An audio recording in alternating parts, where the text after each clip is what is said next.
get started. That's brilliant.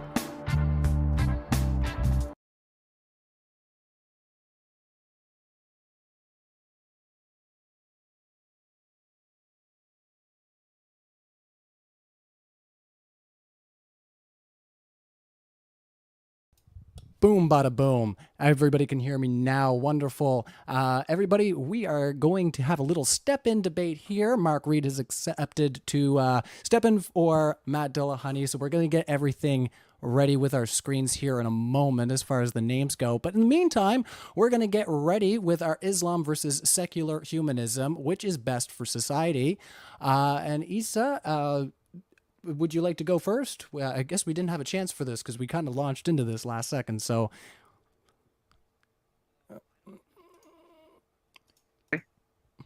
all right. Well, where Mark just got here, I'll ask you to go first there, Issa, and give Mark a chance to prepare. So, floor is all yours. All right, here we go. So I'm going to share the screen. Oops. 1 second.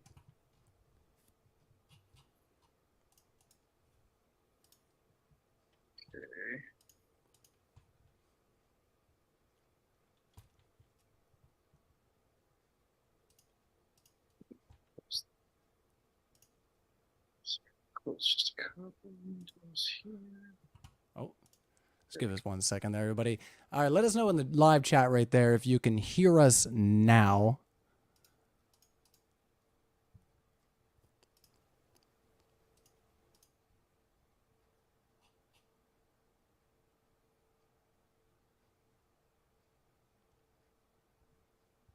All right, we can hear you. Perfect. All right, I was a little bit worried. All right, so yeah, for your up to 10-minute intro, the floor is all yours, Issa. All right, great. Can you see my presentation?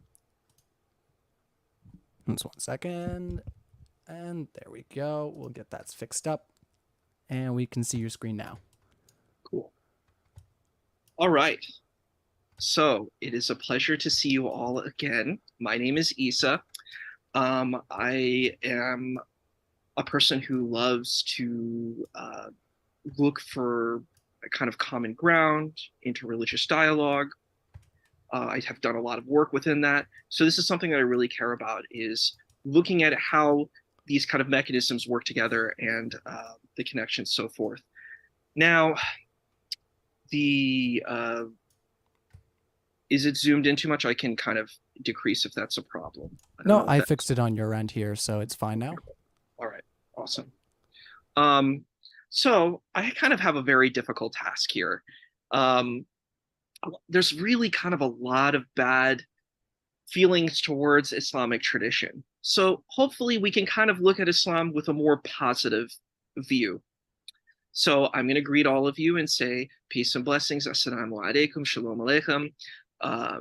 And Shanti, that's a Sanskrit, just greeting everybody. And I think, so we're dealing with, it can be a very difficult situation.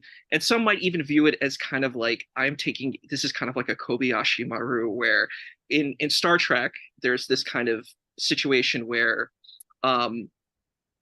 new cadets in the Starfleet are kind of tested on their character, but basically it's a no-win situation. So that's kind of the framing of this situation. A lot of people might think, how can we even engage this? It's like because there's so much negativity towards it.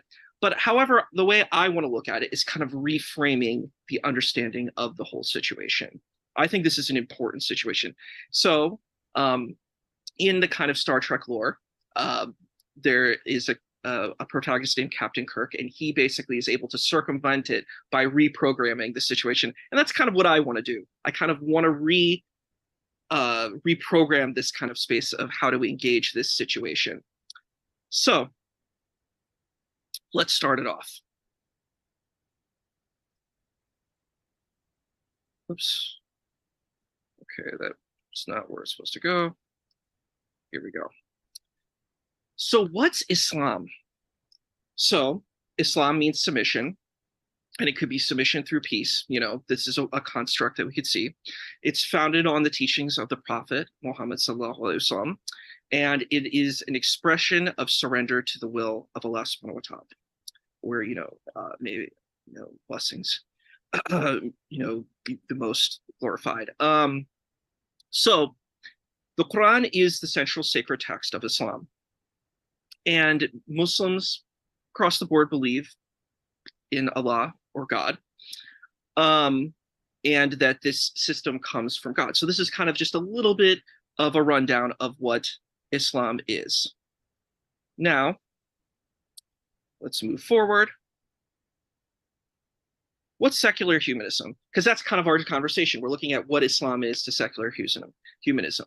So secular humanism means being ethical or good without a belief in a higher power. Now, what's the struggle here? What's our kind of conflict that is going on between Islam and secular humanism?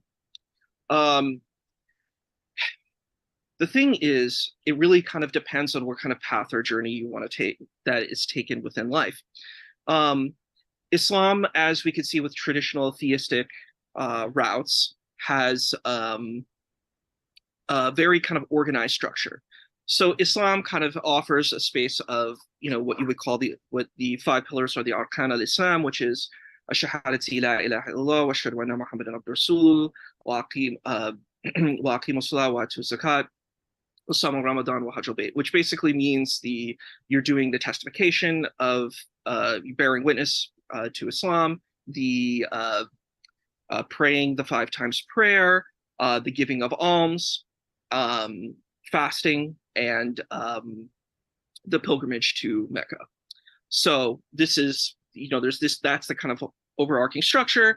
There's like a structure for, pretty much everything in your life. There's like dua or supplication. So people, may go to, how they use the restroom. There's a whole kind of system for everything. Islam kind of offers this very organized, structured situation. Now, with secular humanism, the space is a little bit more amorphous. So it requires people to kind of make more decisions about how they're going to live their life. For example, it could take something like veganism versus eating meat. There isn't necessarily a clear answer on this situation. Secular humanists may take different perspectives on this. And so that may be something that could be a deterrent. It could be a difficult aspect for a person to kind of have that kind of situation. So, however, kind of looking at the pros and the cons, the pro to that kind of structure is that you can kind of figure that out on your own, and there's more of an individualized kind of pathway to that space within secular humanism, where Islam kind of has this structure that you kind of can follow. But there's many different kinds of, and this is an important thing that I always think in any space, is the engagement of monolithic versus polyolithic. There are many different kind of perspectives within Islam. Islam is not just one way. There's different ways of how people practice Islam. There is a general structure of what I had said with the 5 pillars, but outside of that, there's other rooms like schools of thought and different understandings of, how to, you have individualized reasoning, like with ijtihad and ijma with a consensus. You have these types of different structures as well. So what's the common ground between these two situations? So we're going to kind of look at the kind of Islamic elements of how they're engaged with secular humanism. One of the pillars that I had mentioned, which was zakat, there's a word in Arabic which is tazkiyah. Tazkiyah means like purification, so purification of your wealth. So when you're giving these alms, it's actually purifying your wealth within Islamic theology. And then sadaqah, it's actually very funny because it's very close to the Hebrew word too, sadaqah, which is, it's other kinds of giving of alms. And also the kind of thinking about supporting human dignity with supporting those who are, in Arabic, they have the miskin and the yatim. Miskin and yatim. Miskin are kind of people who are impoverished and unhoused, and yatim are orphans, those who don't actually have a family structure. And we could definitely see this comes out of 7th century Arabia, where you have the space where a lot of folks, if you didn't have like a clan, if you didn't have a tribe, you didn't have that grounding, which is important. So these kind of perspectives that we can look at are Islam's universal values, dignity of the human being, pluralism and toleration of diversity, um, justice and excellence, individual and public liberty. So we're going to kind of look at all these principles, kind of moving through. So universal values. There are frameworks of an overarching and general values that you can see that are within the Quran. The endorsement of human beings, and it's not necessarily just for Muslims. It can be and this is kind of an important thing that you see within Islamic tradition. Yes, can be different places. Some people might look at a hadith and say, hey, there's some things that we find racialized, but that's one component. But overall, the overarching narrative outside of that particular specific narrative focuses on an endorsement for all human beings, regardless of their color, race, and gender or religion. So this is very important. Humanity is a very important element within Islamic tradition. Okay. Oops.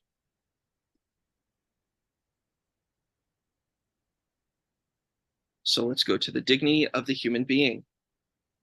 The values pertain to all human beings, and we could see in Surah Al-Kahf, verse 29, the dignifying of the humankind requires respect and protection of well-being and the free choice of the individual. This is an important element.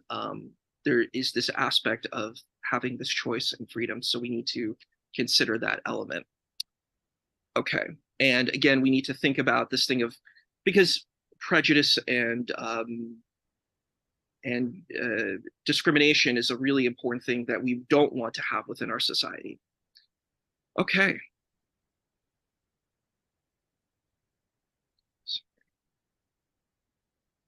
So we're going to look at more principles here. The toleration of diversity.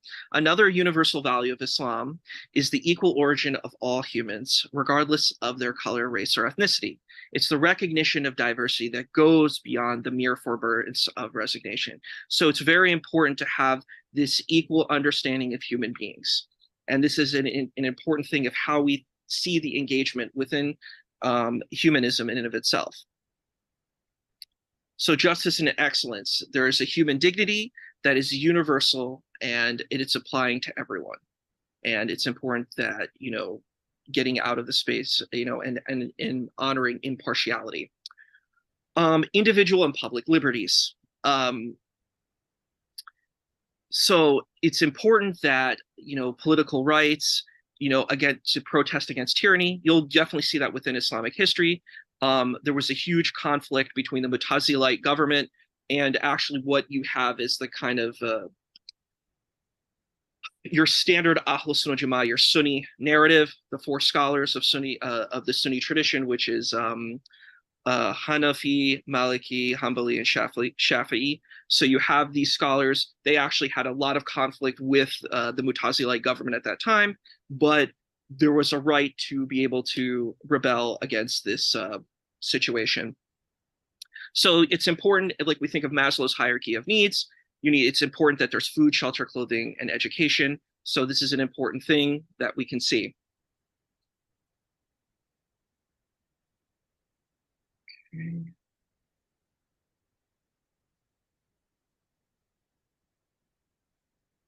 And here's more further thoughts.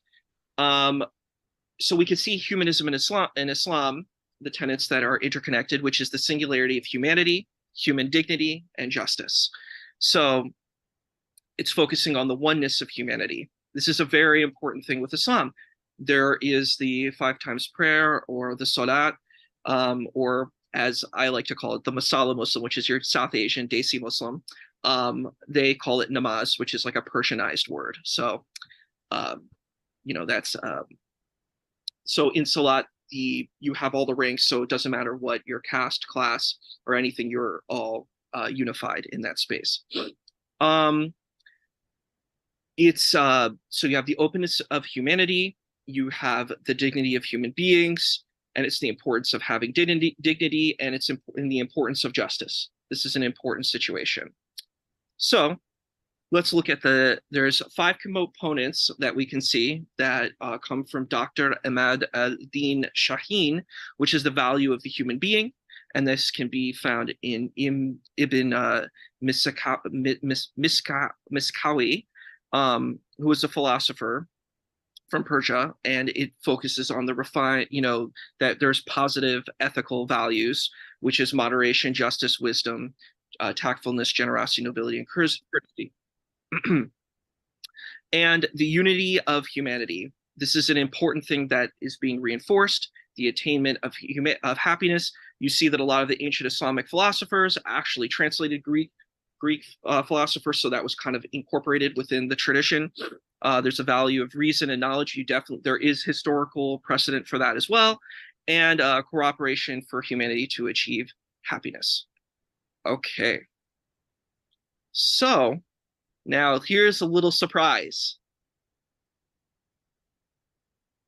This is the surprise. Where did I get all this information from? Every single point that I got comes from the American Humanist Association. I think this is an important situation. And I'm giving all the credit from all the information. Check this out. It's really kind of amazing because we can see that even within the human, and this is the funny thing, this is the surprise that when I mentioned in the beginning about the Kobayashi Maru, I said, I'm reprogramming this situation here. I'm taking this kind of difficult situation because a lot of people are like, where are the human values? We can see if we look within the situation that there are human values incorporated, and that's the thing we need to consider. Thank you so much. All right, awesome. Well, thank you so much for your introductory statement there. Let's get back to our main debate screen as I get everything updated over here, guys. Well, thank you so much, Issa, for your opening statement there. We're going to kick it over to Mark, but I just want to remind you all that Modern Day Debate is a neutral platform. We do host debates on science, politics, religion, and just want to let you know if you haven't, realized already, we're doing a live in-person event that's happening Saturday, September 16th in Houston, Texas. We have our tickets linked in the description below, and there are actually 3 debates that we have lined up now, as David Wood has just agreed to come and debate. So we actually have a crowdfund that we set up for this as well. So if you want to check that out, we really do appreciate it, and you can get a signed photo of your favorite debater at the debate con, which is going to be pretty awesome, right? So 100% of any of the funds that are in excess will be used to go to the next debate con, which hopefully I will be there for. That would be a lot of fun. So without further ado, let's kick it over to Mark, and thank you so much for being here, Mark.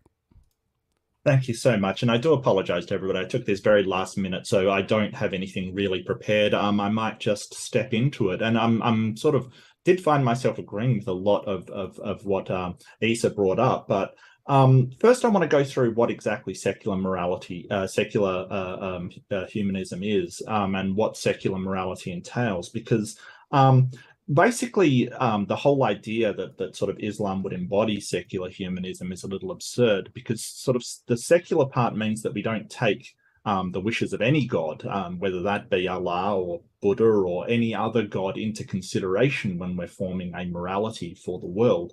So the humanism, basically, it focuses on the well-being, or, sort of different humanists have different metrics, but I like to focus on the well-being of humans and human society.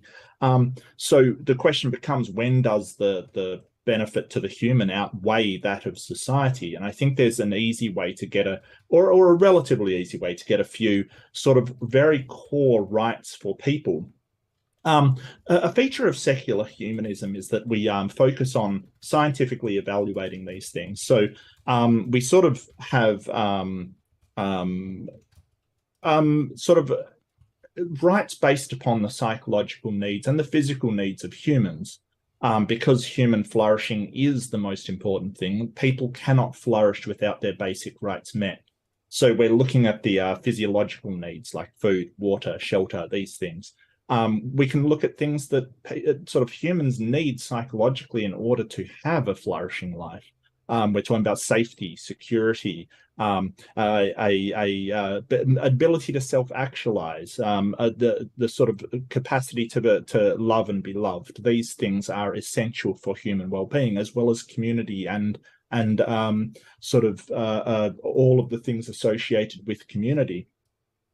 That the problem that all religions have is that they are necessarily built upon dogma, and I'll sort of explain what dogma is as opposed to, you know, a scientific interpretation. Dogma is inviolable law of whatever it is that we have. So dogmatic morals come from religions. They basically say this is moral and this is not moral.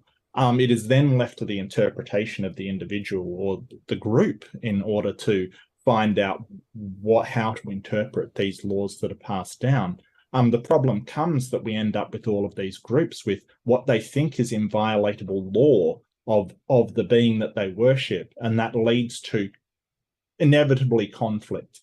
Because if you think you have an inviolable law and another person thinks they have an inviolable law, and they're different, then that will necessarily cause problems. And we've certainly seen that around the Islamic world. The current battle of Shiite versus Sunni has been going on forever with and that's simply just a different interpretation of the same text, and it's been, you know, responsible for tons of heartache and bloodshed and tears throughout humanity. There is no way under secular humanism you can have that situation. You can never argue that war is good for the well-being of humans. It's impossible. As soon as you start getting into that, you've immediately violated the tenets of secular humanism.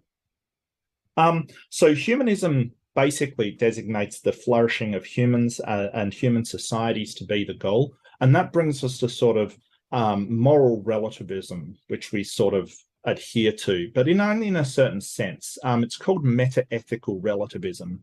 What it says is that if we can agree on what is important, what our goal is for society, then we can make some very hard distinctions in what is good for that goal and what isn't good for that goal. If we can agree that the well-being of humans is important and the well-being of human society is important, we can then have a sort of saying, hey, massacring people is definitely bad for humans. We can agree on this. And that isn't a subjective thing anymore. That is objectively true in virtue of that agreement. I mean, I'm using objectively a bit wrong here because it's still stance dependent, but it isn't really, it's a goal-based designation, not a completely subjective designation. So if we can all agree on that, and I want to point out that secular humanism doesn't preclude religion in its societies. It basically says that, hey, we should have goals that are in a religion independent, because we have a mix of Islamic, Christian, Buddhist, Hindu, a whole bunch of people. Everybody should be free to determine their own way. But what the goal is for humans shouldn't be based upon any one religion. It should be based upon the flourishing of all humans together, that we are all just one species. And, you know, I can prove that scientifically. So, and sort of the leverage of being amorphous and sort of this thing that can change, and yes, it can change. And I would say it's essential it change. I mean, there has been things that in the past humans have done that have been sort of deemed morally correct that we don't do anymore. There's things in the past that Islam has deemed morally correct that we don't do anymore. It's imperative that as our understanding of what is good for humans and what is bad for humans updates, that's in virtue of well-being, we basically can change our standards to say, hey, we're not going to do this anymore. That is a bad thing. And we've seen this from everything from sort of these wars that have gone on and, you know, slavery and all of these things. They need to be changed. Being flexible and being able to change, which sort of that's the strength of secular morality. It's not dogmatic. It isn't rigid and can't change. Being able to change is a strength. I'm often reminded of sort of how do somebody with a holy text sort of talk about whether asteroid mining is moral? How do they talk about whether cloning is moral? How do they look forward and apply their holy book written in the past to future events? How do they possibly sort of talk about whether colonization of another planet is moral or should be done or is good for society when they're basing it upon the will of a creator rather than what is best for humanity? Really, the strength of secular humanism is because you've got a procedure, a policy, a protocol for working out what is good and what is bad. It can be applied to any situation, and we can simply analyze consequences of our actions and then say, is this good for the well-being of humans, or will this make humans not flourish? And we can apply that. I don't know how somebody who's relying on the authority of a god can actually apply that to things that the god doesn't even mention. And not surprisingly, the people at the time didn't know about it. But at that point, even the most progressive Islamic scholar will need something else. They will need some other form of working out what is right and what is wrong. They will need to say, hey, is this good for humans or not? Which is essentially what they do. Whenever they're sort of encounter something that is against, that isn't mentioned in their book or isn't touched on in their book, they have to go to something else. And usually, I would proffer that usually it is humanism, if not secular, then an interpretation of their own book towards humanism. Either that or the religious people will disagree on how the word is interpreted.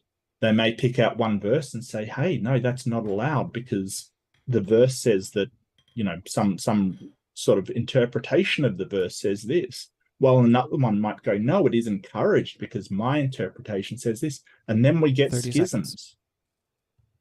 So, yeah, I think that sort of saying that the morality is flexible is only to a certain degree. And flexibility is required because we can't rely on a inviolatable word of anybody to address problems in the future that word doesn't have. And the people that sort of draw upon this word, they don't have direct access either. They're only going on interpretation. And we have seen the result of that over the years. War, death, destruction, sort of, prosecuting those who believe differently. We've seen it all before. Secular humanism is at least an attempt at saying that can't happen because you cannot violate people and cannot harm their well-being. But I look forward to the discussion. Thank you so much, Ryan. I'll hand it back to you, mate. All right, awesome. I let you both go just a little bit over time, but that's okay. All right, everybody, I just want to let you know we are going to do a Q&A at the end of our discussion here tonight. So if you want your questions to really get debated on, get them in there early. And without further ado, we will kick it into an open discussion. I'm going to hand it back to Issa to make some commentary on what he just heard, and let's get it going. Well, thank you, Ryan, and thank you, Mark, for showing up last minute and taking this on. It's really amazing, and thank you for your piece. So I think the issue you brought this up in your kind of in your discussion, the element of I'm thinking of mutual inclusivism. So the thing is, we as humans are complex. We have multiple elements that hold us together. Faith is one of these elements. It's not the only guiding element. So when you brought up the point about, do people take on different elements as well? I wouldn't see that as like actually a problem. I don't think that hurts that particular perspective. And I think, like when we were you mentioned kind of the amorphous element. It's an interesting thing, like where we think about what different values matter, like things like the environment, our dietary stuff, all of these different things happen. And you have, like, I grew up with at some point in my life with Shia Muslims who were vegan and had guns. So they were a very interesting kind of collective of different traits that all were brought together. So my question to you is, do you think it's actually really a problem to have like for a person of faith to have other attributes being a part of their total as a human? And does that kind of belittle their faith? Does that take away from their faith? Well, I just want to address just quickly sort of the amorphous thing that you're saying. I do acknowledge the flexibility of secular humanism, but I think it has a very strong core. I think that sort of these things around the outside can be flexible, but the core of not harming humans is very, very strict kind of thing. So yeah, it certainly isn't as sort of organized as Islam, and I completely acknowledge that. Like, I concede that completely. But organized doesn't necessarily mean good. There's been a lot of totalitarian societies around the world that have been highly organized, but that doesn't mean that's good for people. So when you said sort of faith, I really would like to, like, we have to have faith as humans. I'd like to know exactly what you mean by that. Because people use that in different ways. Excuse me. And you sort of said, okay, so you want to know what individual values. I think there are some things which are moral necessities, like things that you have to do in order to be moral as a secular humanist, right? If you kill somebody, you're automatically immoral. You have to be.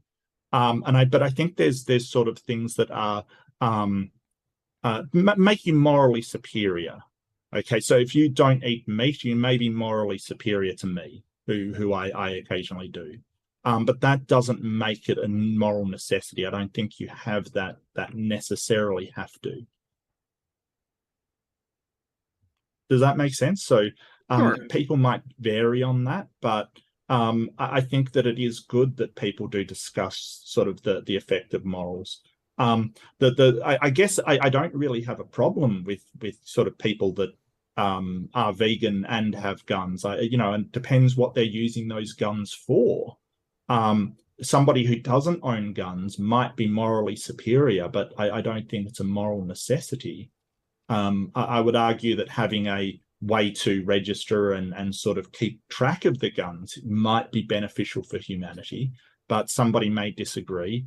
And that's okay, because what secular humanism is really looking for is sort of a compatibility with morals. It's not looking to say, hey, you have to share the same ones. All we're looking for is what's compatible. And if somebody's version of Islam is the flourishing of humans and human life and human well-being, then that's perfectly compatible with secular humanism. Yeah, I completely agree with that. I think that that's the important thing is that, so what I think is really important to engage too is kind of like the elephant in the room. We talked about like these really totalitarian states. What's going on in these totalitarian states? I kind of wish I talked about this more in the first space that I was in conversation. Sure. But we can address this here now. A lot of these countries are faced with like post-colonialism situations where a lot of resources have been pilfered. There's been a lot of destabilization. There's been a lot of difficulties in these spaces. And I would say that the countries that have Islam aren't really different than the countries that have Christianity with Christian majorities. They still have the same problems because what we're dealing with is violations of human ethics, where people don't have resources, people don't have equitability, people, because that's actually something I really care about in my life, which is diversity, equity, inclusion. It's something that's really, really important for me. So I think having equity is such an important situation. And in a lot of these spaces, there are like these power vacuums. So people, I feel, take absolutist narratives and they basically use these religious ideologies to further their own agenda. I feel that it's not necessarily the religion's fault that makes this problem. I think it's a human problem. Humans have this element. We have this potential to do so much good, but we also have this potential to really hurt each other as well. Well, I think that the Quran sort of it sets itself up to be a not a totalitarian document, but at least an oppressive document. The way that it talks about a jizya for non-believers living in the Islamic State, I think it doesn't necessarily set itself up as a taxation without representation kind of structure. It's sort of the way that it does suggest that it is the Islamic law that should be the law of the land, crosses that boundary that we like to set between religion and government. The edicts that it lays down in that section is very sort of governmental rather than religion based. So I think it does have a difference with Christianity, at least this version of Christianity, where Christians will say, hey, that our religion is our religion, and that is different than the country that they're in. Islam seems to make no such distinction between the two. It never sort of says, hey, sort of render unto Caesars like the Christians do, for instance, and sort of make that distinction between religion and state. The religion seems to be the state. And we can go more into sort of some of the things in the Quran that sort of I think sort of don't conform with what you've sort of said about equality and sort of the sort of different things that you've sort of said. So maybe to bring one up, and you still didn't give me a definition of faith, by the way. I wouldn't mind getting that so I can sort of speak to whether I have it or whether I find it unnecessary in my moral system, because definitions do vary. But maybe we can look at a few passages and see if they sort of, so you mentioned sort of without prejudice and equality and this kind of thing. Maybe we can sort of see how they fit in. Sure. So I'll engage if you don't. Do you mind if I engage some of the points that you said? No, not at all. Not at all. Yeah, absolutely, absolutely. So the thing with Christianity is, I think modern day Christianity is awesome. Historical Christianity, not so much. Even with the scriptures, I mean, there's a lot of persecution of Jews. Like Jews were murdered and killed, and there was a lot of anti-Semitism that we have to look at too, using understandings of the New Testament where they said, well, the Jews killed Jesus. This is an important thing. I think a lot of modern day Christians now don't take that perspective, but ancient Christians sure did. When they did the Crusades, they went and killed Jews first. That was one of their targets, were Jews. So that was a big difficulty in America. That's where I'm from, in the United States. There's a lot of anti-blackness that comes from interpretations of the Torah, where they said, the children of Ham were black, were burnt, but then they say they were black. So there were Christians of European ancestry, particularly, who were doing this particular situation, transatlantic slave trade.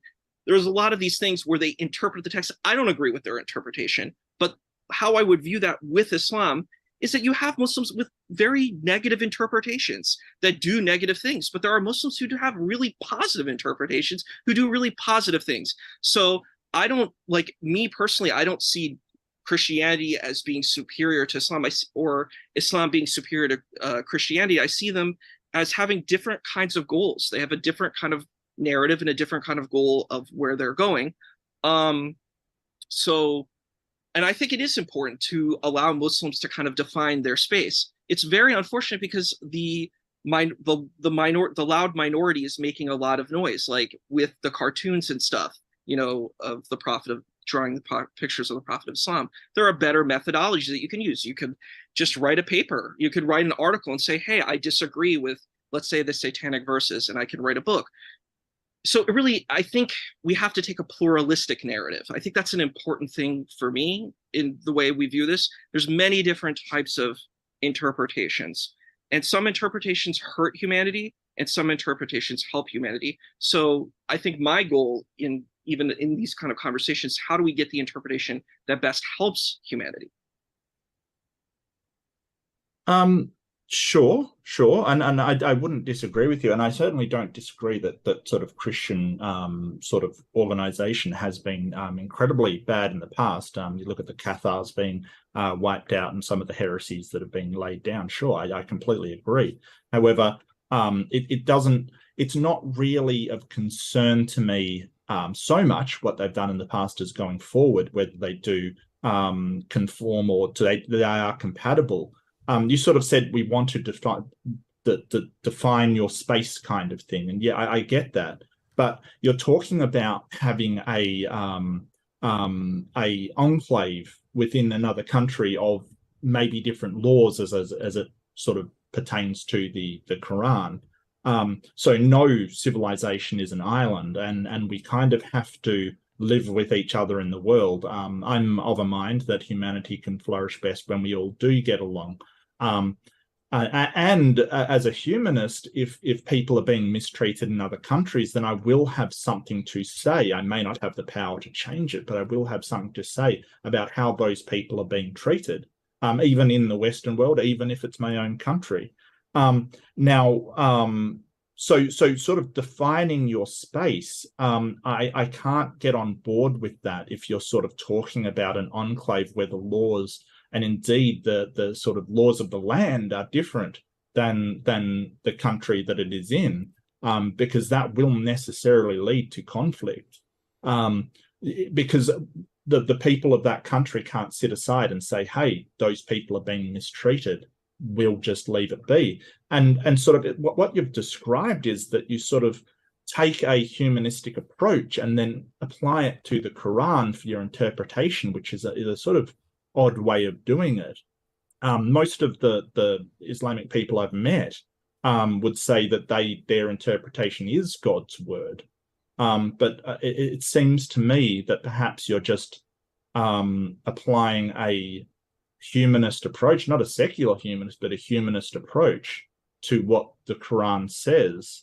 And I do note that you haven't actually defined faith for me after all of that. But I want to talk about a couple of the verses as well. I can define that for you. It just because I wanted to engage that point. I was going to get to that for you. Sure. I'm sorry.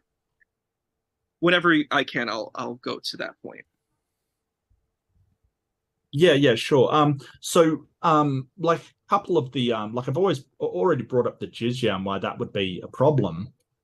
So for instance, if you have a Muslim enclave that has their own laws or define their space, I mean, correct me if I'm wrong, if that's what you mean by define your space, because I'm not entirely sure what that means. That they might have a problem with a group of people doing a tax on non-Muslims within their space. Okay. So I'm going to engage several things. I want to engage that faith element because that's an important thing that you have brought up several times. I wanted to engage the other thing. A faith can be just like a complete confidence or trust in something. And I didn't really say you have to have a faith. I'm actually fine if people have faith or don't have faith because I take the view of pluralism. So we probably actually agree on majority of things, honestly speaking. But yeah, I think that having faith, it's like a trust in something. So with these situations, people have different ways that they view faith. That's what I'm saying. I don't think there is one box. And when you mentioned that point about what was it? That it's the word of God. We're always going to be an arbiter. That's just how it is. You're going to have arbitration. You're going to have something where it's going down a pipeline. It's going to have a human interpretation. That's just the way it is. People can claim that, but I think it's a pretty arrogant, egotistical position to say I can speak for God or something that's way transcendent than you.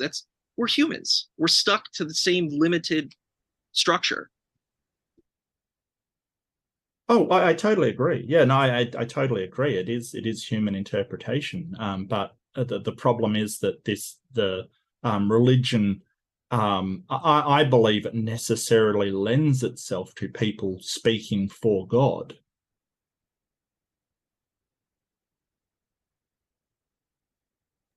Yeah, or you a do have god. that. You have that element. Yeah, so that this is why I think that morality and sort of how we should interpret morality on society should be independent from any god. Like it should just be, instead of saying, "Hey, what's you said, what would hurt humanity, or help humanity." I mean, why not just skip the book at that point and just go with what we know will hurt and help humanity? It's I actually I think that's a cool kind of idea. A lot of there are states, actually originally it's funny. Um, the state of Pakistan originally was trying to be a secular Muslim state because the founder was actually a secular Muslim. And that was kind of the goal, initially speaking. But unfortunately, what happened was people came into power and they had other initiatives. And what's really unfortunate with a country like Pakistan, I'm sorry to interrupt there, I'm sorry, Issa. You said a secular Muslim. Did you mean like a Muslim humanist, maybe? A secular Muslim doesn't seem to make any sense. there's a lot of them. Like in Turkey, there's a Okay. it's a kind of thing where you're like culturally, ethnically Muslim, sort of Oh, like gotcha. Okay, secular yeah, yeah, Christian. culturally. Yeah, You get yeah, what I yep, mean? yep, That's what I mean by secular. It's like, yeah, like I kind of yeah. believe in God, but I don't really follow these things. I just kind of Mhm. do my own thing. Yeah, yeah, sure, sure, sure. No, I get what you mean. I get what you I mean. think Yeah. probably in Australia you probably have a lot of folks like that too, like Yeah, secular. yeah, they're just yeah, yeah, absolutely. They're just sort of cultural Muslims or cultural Christians or cultural Jews. They just don't really follow the religion. It's just part of their identity, and that's fine. No, I totally get what you're saying. Yeah. So I think he was like trying to preserve the kind of Muslim identity that was in South Asia. Hmm. Um, and I always make my joke, the Masala Muslims, the South Asian Muslims, they're all different kinds of spices. But within Pakistan, what's unfortunate now is there's different kinds of Muslim communities. You have the Ahmadiyya community, you have the Ismaili community, you have Shias that are there, Ithna Ashari, which is the Twelvers, and you definitely have Sufis because a lot of Pakistan were actually originally the South Asian Muslims were practitioners of Sufism. Later, now after post-nationalism, they kind of say we're not. They kind of distance themselves, but there's a lot of like Sufi shrines that are in Pakistan. But there was a kind of a pluralism of different Muslim identity.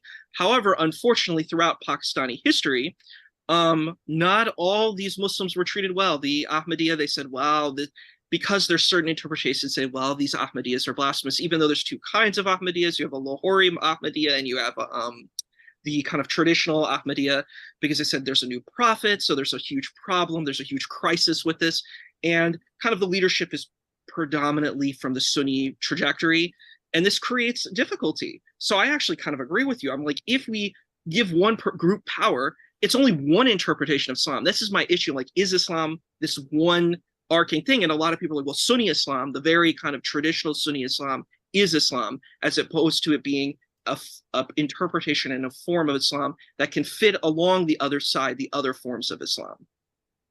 And I think Well, it that's depends on. Sorry, go ahead. no, please, that was it. Oh, okay. Well, I think it depends on who you ask, and that's part of the problem. I mean, the Shiites certainly wouldn't say that Sunni is the real Islam. That's the bone of contention there. So it all depends on who you ask, and whoever believes they have the right Islam is going to say that their version is right. From an outsider's perspective, I've got no way to tell who has the correct Islam, if anybody has the correct Islam. There seems to be no specific way to tell, but I do want to get into sort of some of the verses, like Quran 434, the beating of women kind of thing. I don't see that aligning with a society of equality for all humans, as you sort of pointed out. Now, I do acknowledge that maybe you could make an argument of equality for men, or most men, some men, but I don't think you could say equality of humans. Do you want me to read the passage? Oh no, I know what you're talking about. You're talking about the Daraba passage, to strike. This is a passage that people Yep. bring up all the time. Yeah, Daraba means Yeah. um so we have to understand historical context of what we're dealing with too. It's the way that I would say we kind of engage the Torah as well. The Torah has certain elements that people are like, whoa, this is insane. Like, if a woman gets assaulted and she doesn't scream, take her to the gates and she gets the same punishment. We have to understand we're dealing with ancient societies that have a certain kind of ancient rules that they're engaging with. Um, so there was a certain kind of gendered element within the society. However, what I would support is that Muslims are allowed to kind of engage these texts and see how to view it. Some Muslims say, I'm not saying this is the right way, but I'm saying this is an interpretation that kind of mitigates the blow of this particular kind of verse. They say it's like a mishwak. It's a kind of a technique dealing with conflict resolution from this particular kind of time period, dealing with this time within this space. That's the important thing to engage. You could take a metaphorical reading about some kind of spiritual conflict within. You could do something like that. Maybe you wrestling your own elements. But I think the issue is, do we take this in a literalistic interpretation? Some can. I think it really depends on the Muslim how they deal with this. This is where I say the equity and in the perspective of pluralism, that there's going to be different interpretations. Most Muslims that I know would never take this position. They say this is completely off the beaten track. So that's something to consider. Well, I totally agree with you. It was sort of a bygone relic of a bygone age, and sort of, but sort of what you've described there is moral relativism. You've sort of said, well, the morals have changed from the past, because in the past it was sort of seen as normal, and we've learnt a lot since then. That is, by definition, moral relativism. And the fact that it says this outright, I don't think it is an unreasonable interpretation to take that literally, because it sort of spells it out in black and white. I don't think that's unreasonable at all. Whereas a secular humanist would say, well, any raising of a hand towards another person, if it's not in self-defense, is necessarily an immoral act. That is sort of by definition immoral. So I would say it's a pluralistic position for this. So I said, I think you can take a literal interpretation, and some Muslims do. And that's their interpretation of how they engage this. Some Muslims don't. That's what I'm saying. I don't really think we can just put all the Muslims and say, this is Islam, this is the box. It's the same thing. I don't like the hostility that we see towards atheists and secular humanists. It's the same problematic element where people are like, oh, these atheists, they're demons. They don't believe in God. They're so terrible and bad. And I'm like, yeah, that's not what atheism is. That's not what secular humanism is. But it's this fear tactic. And I think it's like Muslims aren't the people who are on 24. Some of them are, but not everyone is. And you could say reasonably, you're right. Some Muslims can take it that way, but it doesn't have to be that way. And that's the kind of position I would take. And you could say there is a certain relativism, and I'd say a lot of Muslims have adapted. Do Muslims use cell phones? A lot of them do. Do Muslims drive cars? Yeah. They're not riding on camels. You know what I mean? They're not using sundials. They have compasses. They do use other tools. So people adapt with the times. That's a normal thing. Even the most extreme literalistic interpretation is going to adapt with the times. That's just granted. Well, I mean, it is completely normal to adapt. I completely agree with you. It is completely normal to adapt with the times, and sort of change what we do and how we treat others on what we know now, as opposed to what we knew in the past. Because as a species, as humans, we're always learning what benefits us and what doesn't benefit us, what's good and what's bad. But I suppose that I mean, I completely agree with this, and I would support sort of ignoring the texts in the Quran that are detrimental to human well-being. Absolutely would. It's a very unusual position to sort of take, that Islam is so fluid, though, that this isn't sort of some proclamation from a God who has set it in stone as how you should behave, and rather sort of a thing that you lay aside. And I suppose I would return to my previous point.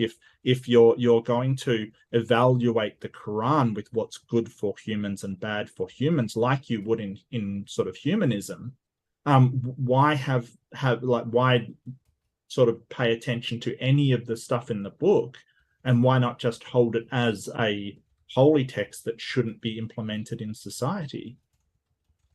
And I think this is the interesting thing. This is the question, because you mentioned this before. Yeah. Why are the Sunnis and Shias battling? If there was really a one unified, defined perspective, wouldn't everyone agree? They don't. They don't agree. You have the Mutazilites, you have the rationalists, you had all these people battling each other with different kinds of narratives. There's never been this consistent thing where everybody's on board and all in agreement. And I don't think that's a bad thing. I think this is just a human thing that we're going to do that. In fact, Islam even argues that in the traditional Sunni narrative, there's a hadith that says that there are 73 groups of Muslims. So I'm like, this is not like a shocking thing. And I think some Muslims do hold to that standard where they're like, look, it's like, the monarchy in the UK. It's like, this is kind of here. We respect this. We love this.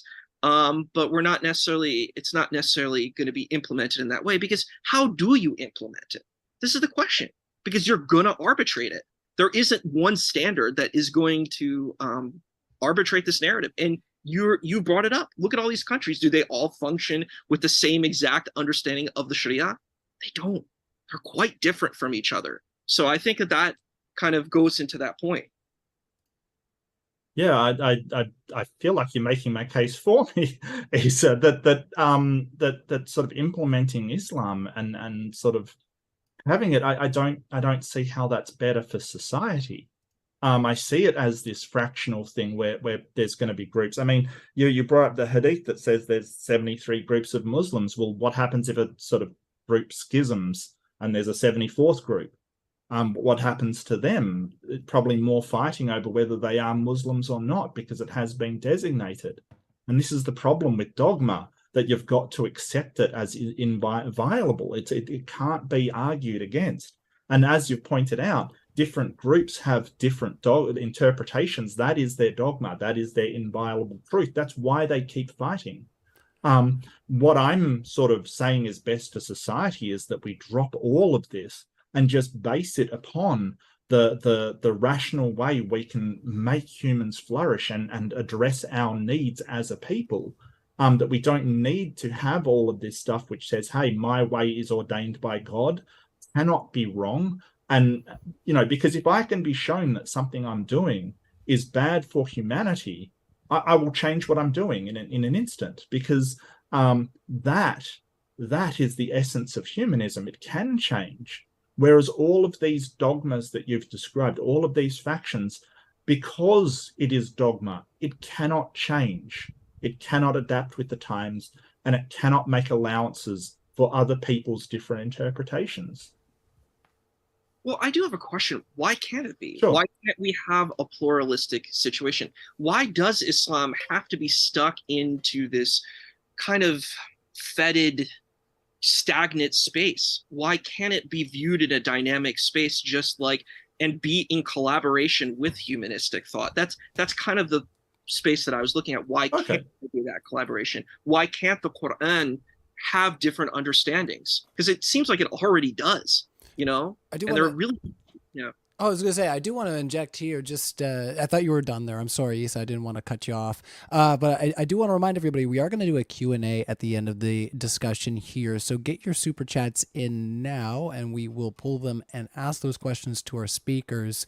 We're having a really good discussion tonight. We got about 20 minutes of the consented time, but, we're welcome to let our speakers, speak as long as they'd like to. One of the things, and I know that I don't want to make assumptions, it's 2023, but we're three men in a room. Let us talk about what would be the rights of women under each system. And I'll let Mark Reid kick it off there. And okay, that would be, I think that would be a good place to launch off there, because that's usually something that people want to talk about in these discussions. So let's kick it off. Sure. Well, the rights of women would be the rights of any human. That would be the rights. I'm sorry to sort of give you a really short answer there, Ryan, but humans are just humans. They all have the same rights. That's essentially where it comes from. Oh boy, I knew you had to bring out the hard one. This is always a difficult situation. It's like, oh, let's talk about women. We have to talk about polygamy. We have to talk about the beating situation. We have to talk about the witnessing. It's like, oh my gosh, I have to go and be and I'm engage. sorry. I don't know what I've done, what a can of worms I've opened. But I had to ask it because I know we've only got, like I said, we have 20 minutes left of what we consented to. You can talk as long as you want. If you guys want to go later, that's okay by me. But I did want to throw that in there just because I know that's one of the main things that comes up in this debate. So let us carry on. All right, I'm going to try my best. It's a difficult topic and it's controversial. I'm like, it's not easy by any means, like being very transparent to engage with this topic. Okay. So again, I think I have to go back to this pluralistic space. Yes, if we take an extremely literalistic interpretation, we're going to deal with things that may not be viewed as humanistic. We're not going to be viewed with things that are equal, and we're going to see things that look inequitable. So I think the way to engage this space is to say there's a historical space, as we see with other spiritual traditions, where there may be um, some disconnect, but you also have Muslim feminists that exist too, which need to be understood. You have like the Muslim feminist Amina Wadud. You have the feminist like translation of the Quran by Layla Bakhtiar. So you do have these spaces that exist. So I want to give voice to that.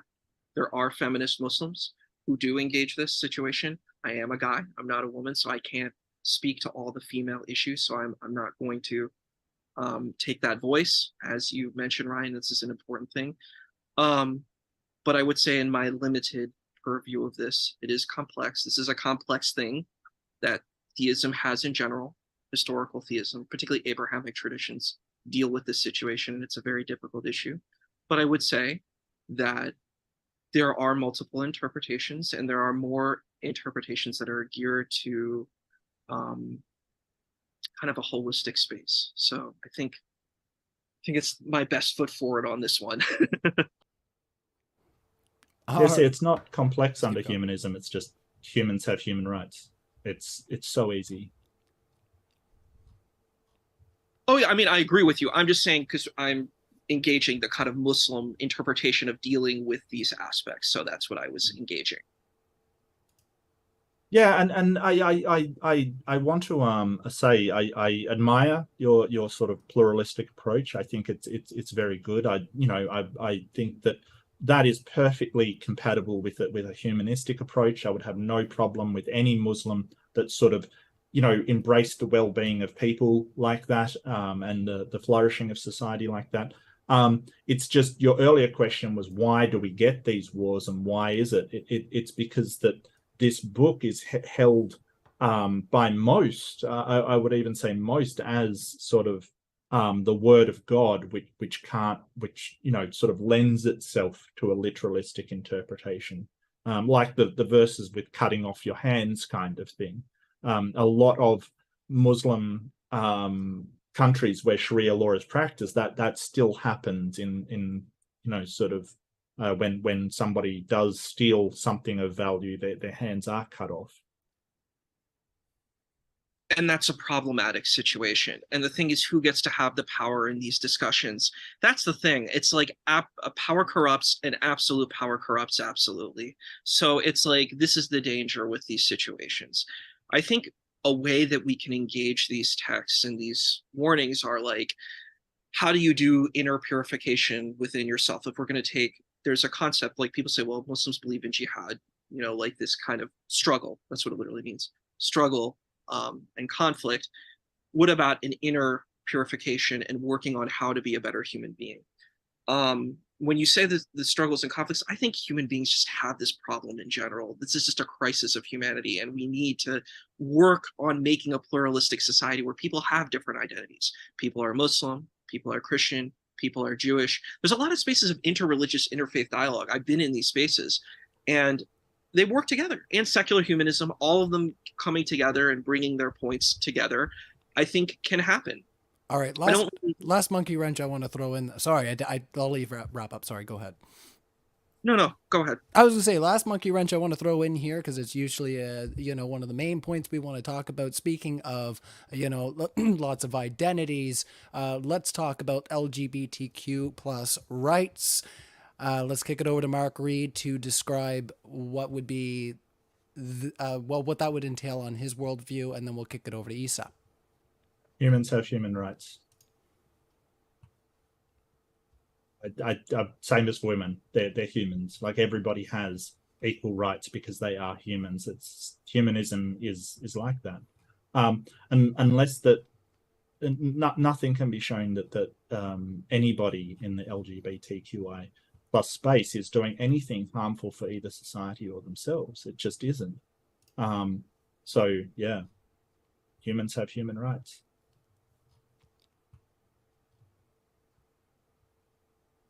This is always difficult. I'm glad you didn't bring up the apostate thing. I was like, do I have to deal with that again? I did have that on my list that I was going to get to. But I was like, do I have to deal with this too? Yeah, I have a lot of difficult things that I have to deal with. A lot of things that could be considered problematic. I'm aware of it. But I think we can engage these points. So LGBTQIA+. I've actually done a lot of research within Islamic tradition on this. So the problem within this space isn't necessarily the identity, it's the act. So see, this thing, I don't like to call it Islam. I don't like just as a box. This is the thing I keep hearing, Islam is this box. I think there's a lot of nuance and complexities and groups and nuances. So I want to give voice to that. And I always try to remember but and ands, like adding and. And I would like to kind of engage the situation of how it could be viewed like in a lot of traditional spaces. So looking at it, because I know that's like what a lot of people want to do, is looking at the traditional model of Islam. The traditional model looks at what they call lewd acts. They have a thing called sihak and what they call liwat. Sihak basically means like pounding, so it's referring to like lesbianism. That's the term that they use in the sources. And liwat is backdoor action. I think that's the way I can put it. That's a problematic situation, which is referring to male interactions. So the issue is the interaction. It is not the identity, because that was never really dealt with. It's kind of the same thing that I would say Abrahamic faith, the way that they view this, like like what we see in the Jewish tradition. It's the same kind of thing of like, it's the acts that are the problem, not the person. It's not the identity. So basically the person is doing acts, behavior is not appropriate behavior, but the identity is not the problem. So that's kind of the traditional argument towards that. Yeah, so that's sort of problematic to me, very problematic, because especially since you've talked about equality and sort of plurality, these whole ideas that everybody is equal, you've sort of brought up in your presentation, but the whole idea that somebody cannot engage in certain behavior that they wish to do that is not harmful for society is not an equality-based idea. It's sort of saying, hey, we've got one set of people, they're acceptable, and another set of people, what they do is not acceptable, and another set of people, what they do is acceptable. So that is sort of inequality right there. So it kind of bewilders me how you can bring up sort of this idea of equality and then apply inequality to different positions to people, that if they engage in a certain behavior, then they do not get the equal rights of the others for that behavior to be protected. And I'm wondering what standard you're basing that on. So I think you haven't really engaged the point that I was saying about the plurality. I don't see Islam as just one box. The position that I was saying, the traditionalistic position. Okay, sorry, my apologies. Not all Muslims are saying that. I think some Muslims are more open-minded. You have there are queer Muslims that exist. There is an LGBTQIA plus community of Muslims. Other Muslims might say you're not real Muslims, but who get it? I brought this up in the last conversation I had, the no true Scotsman fallacy. Who is the true Scotsman? Like you could say all Scotsmen eat haggis. Well, if I'm a Scotsman and I'm a vegan, that disproves that position. So not all Muslims are the same thing. And I think sticking Muslims all in one box, it's not healthy, it's not good, and it's not right. Do Muslims have things that bind them together? Sure. They believe in God, they believe that they believe in prophets, they believe in books, they believe in these things, they have that together. But the way that they view it is different. And I don't think it's fair to put them all in one box. And that's kind of my issue with this situation, saying, well, Islam is this, Islam does that. I don't think it's fair. Well, my apologies, Issa. I didn't mean to misrepresent you. I'm very sorry. Well, maybe because I thought that was your view on what Islam says about it. Maybe you should give us your view of what Islam says of it, rather than what some view of Islam says of it. I also just quickly I want to point out that nobody's fighting over eating haggis, so that's the difference. Eating haggis, 5 minutes till yeah, Q&A. yeah, I'll kill you for not eating haggis, kind of thing. Continue It's on. not what we get. But I mean, like people will kill each other over all kinds of things. Like in some spaces, people will kill each other for like over a can of soda, over like a partner. People will fight over all kinds of things, and it's an immaturity of humanity. So we need to kind of evolve and grow and be better people. So my thing is not that I feel that Islam is really in conflict with secular humanism. That's kind of the whole point of my opening argument, that I used a secular humanist website to make my arguments for me instead of me. Those weren't my arguments. They all came from a secular humanist website that it was all their arguments. I did that on purpose because I wanted to say, hey, look, these things actually coexist. They don't have to fight. They don't have to be in conflict. And really the issue isn't necessarily completely the ideology. It's really the person. So we can make these ideologies work and work together. Yeah, I will agree that people fight over all kinds of things. The problem here is that you're adding a Quran, which is supposed to be the word of God. It contains more weight than just, whether you drink Pepsi or cola or Coca-Cola kind of thing. Brand sponsorships and modern day debate are open, by the way. And yeah, people do fight all over these kinds of things. I do agree with you, but the handing down of dogma that is supposed to be inviolatable and then sort of getting people to interpret it is the problem. And I feel like or what I think is that you are a better person and you're sort of more equitable to people and you're more egalitarian in spite of your religion than because of it.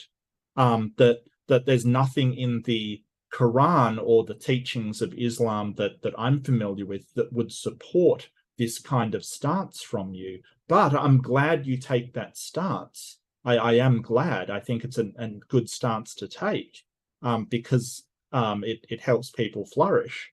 But I think that's in spite of your religion, not because of it. Well, and I thank you for your kind words, and I appreciate you as well. And I would say that when we're looking at, again, I think the most important thing that we need to look into the conversation is when you said it's the inviolable word of God. Well, it's really what the word speaks to the individual human. So this is the kind of thing that we're dealing with. The issue is, like, if you read the Quran, it has space of interpretation. It's not necessarily like, this kind of black and white narrative. And I think that's intentional. And I think that's how it is with religious texts in general. I've read a lot of different religious spiritual texts, and they all kind of have this space where it's really up to the person in their relationship with their religion and their text. And there is a space even in traditionalism. That's why I said the traditional view, not my view, because I want to make sure to separate that in the traditional view. Because there's people in the chat and there are people who are here who are like, I want to know the traditional view. So I'm kind of engaging that because I'm trying to be fair to the traditional view and not just pushing where I stand on this. You know what I mean? I want to be fair to what the traditional narrative is. And I think in the traditional narrative, you have, like I had mentioned this before, like ijtihad, where you kind of do your own self-reflection within the text to help guide yourself. And there's different kinds of Islamic traditions. You have an Islamic tradition called tasawwuf or irfan, which is the mystical form of Islam. It's very similar to like Kabbalah in like Judaism, where you have like a spiritual guide. You have a sheikh, a spiritual guide, a teacher that helps you through understanding different situations. It's not really just you and the text. So you have that kind of space. You have spaces that kind of follow a state model, that use a kind of a statist situation, which kind of implements kind of postmodernism with particular people who are in power's interpretation of Islam that kind of fuse together. But I think, like, just like our body, we have cells, we have organs, we have all these things that are collaborating together at once. There's really not one way to just say, I'm going to isolate this one variable and call out that variable, and everything else is inconsequential. I don't think that that's a fair analysis. Well, there's people that would vehemently disagree with you within Islam, in fact, to the point of getting very militant about it. The thing about humanism is that it doesn't say, hey, this has to be taken as this. It simply is, well, if you can show me how it's harmful for humans and harmful for human society, it can change. So again, I do want to reiterate the sort of the idea that humanism is amorphous and is necessarily, it is flexible to change when the circumstances arise. We don't have to go through hundreds of years war to try and change sort of humanism to fit, to accommodate what we now know is terrible for society. We can just say, hey, we can study these things. We can study, like, for instance, the Quran forbids the drinking of alcohol. That's great, and in a certain sense, that's great. However, alcohol can be shown to be good for the heart. It can be shown to reduce diabetes in small amounts. I want to make that clear. So the problem is that we don't have this schism. All that needs for me to change my opinion on alcohol is just be said, hey, we've studied it and it does this, which is good for humans. And then it changes. Whereas in Islam, and this is the terrible thing, that you will get people on both sides willing to fight each other over whether that is true or not. And I think that what you've pointed out as a weakness is in fact a strength of secular humanism. That adaptability to new information is 100% a strength. I actually didn't say it was a weakness. I was saying that these are different types of paths. That's what I was trying to argue, what I was making. Cool. Okay, sorry, my apologies. I never said that this is a weakness. I said it depends on what kind of journey you're on. I don't see it actually as a weakness. I say it's a potential. It's a potential kind of stratum. It could be a great strength. It could be a difficulty depending on the person, but it can be a potentially a great strength. That's just how those kind of things are. All right, well, this might be a good time to maybe move into our Q&A to stir up our conversation a little bit. So make sure, guys, I'm looking at the screen right now, and that like button is asking me to take it home. But I'm a married man, so you're going to have to smash it for me instead. That's terrible. That's a terrible joke. All right, we're going to go into Q&A. Get their questions Convert in to Islam, you can be a Stop. Hold on. polygamy. I'm trying to do housekeeping. Hold on now. You behave. All right, so we're going to move into our Q&A. We're having a lot of fun. This has been a good discussion, everybody. So yeah, definitely give that like button a hit. Share this out in those spaces where you like to have these discussions and, get into, a little bit of the contentious stuff that we get into over here on Modern Day Debate. But these guys are really amicable. They're getting along really well, and we enjoy having a really clear discussion. So let's go into our Q&A, get those questions in there. LJ for $1.99. Moderator is a Chad. Mark, Earth is still flat. Me, Chad. Get to the chopper. When my phone's dying, get to the charger. And I share that meme often. Okay. Yeah. So, yeah, we're going to actually have a few flat earth debates coming up. And you know what? Not question, Ryan. That's not a question. I do want to remind everybody of the live event that's coming up. And I'm going to remind you of it at least once before I, play you some music to end the show. But I do want to remind you as well that Mark is actually going to be back on Sunday. And we're going to be having another discussion about morality, Islam versus secularism. So you don't want to miss that. So get that on your notification bell. If you haven't already, hit the bell on this stream here, because that notifies you whenever we're uploading a video.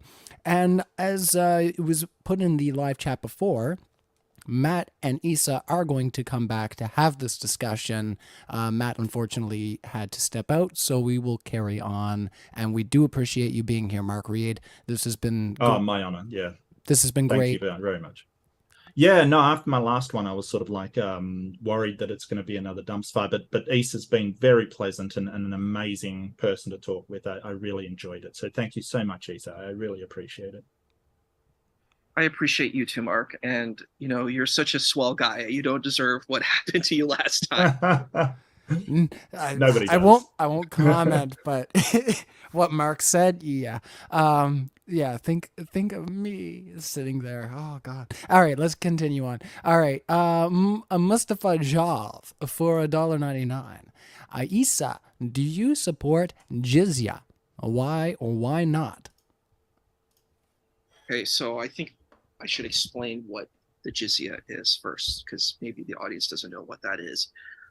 The jizya is a poll tax that non-Muslims paid, particularly in more like ancient Islamic tradition, during like the Caliphate. There was this thing called the dhimmi, which was like it means protected class, but some may view it as a secondary class. But Muslims also had to pay a tax too. They paid the zakat. So non-Muslims did not have to pay the zakat, and the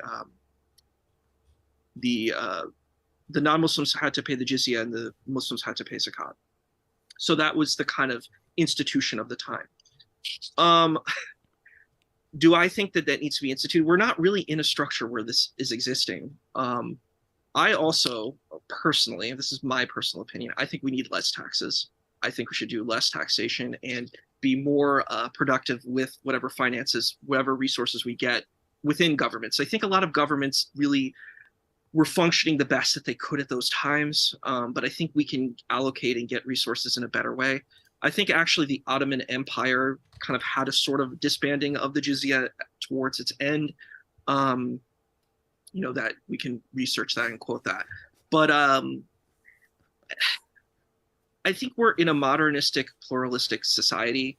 So this type of thing is not something that we would be looking into. I think we as humans. I'm sorry. I was reading the live chat and I shouldn't be. I got to turn my mic off for that. Riley, yes, don't make me laugh. But yeah, no, I will cut glass with this jaw. That's hilarious. Don't make me laugh while I'm looking at the live chat. Let's carry on.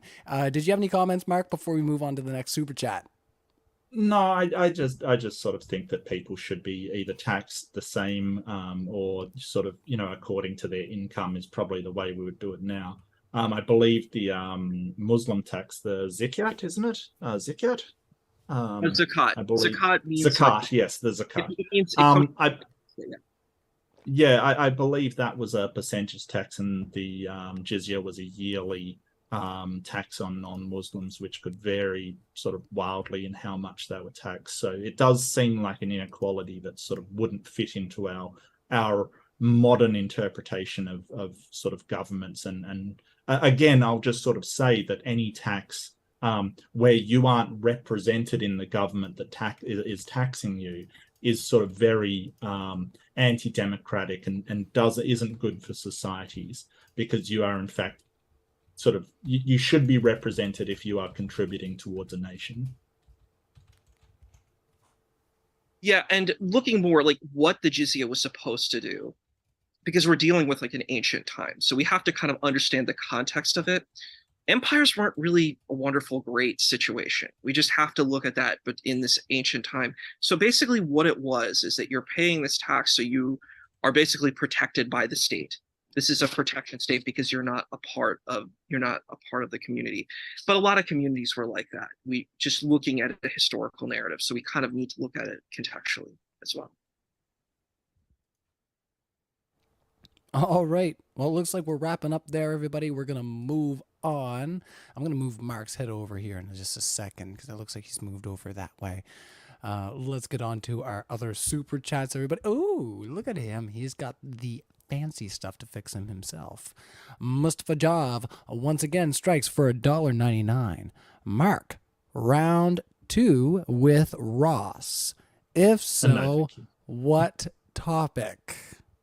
Okay, so would I debate Ross again? Probably not. I would definitely need it to be timed sort of back and forward and that being strictly enforced. Um, definitely. What topic?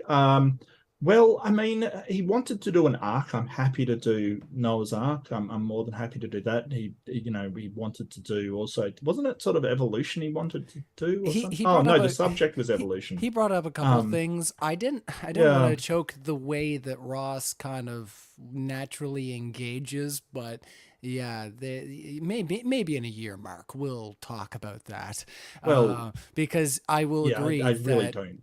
I only had one screen that night, and it seemed like every time I clicked on Zoom, it would take forever to actually open. And then by then, yeah, I won't get into it, but It's fine. It's fine. Like, if I did engage with Russ again, it would probably be timed segments and strictly timed at that. So, but yeah, see yeah. what happens. All right. Well, yeah, I was gonna say I got my two screens back up and running, everybody. So, if we have any really hot debates again, we don't have to worry about me making sure I have my mute options on hand. See, look, there's my little hand there. Boop, got you on the What was the nose. score at the end? Like 152 to 1 or something was the score at the end.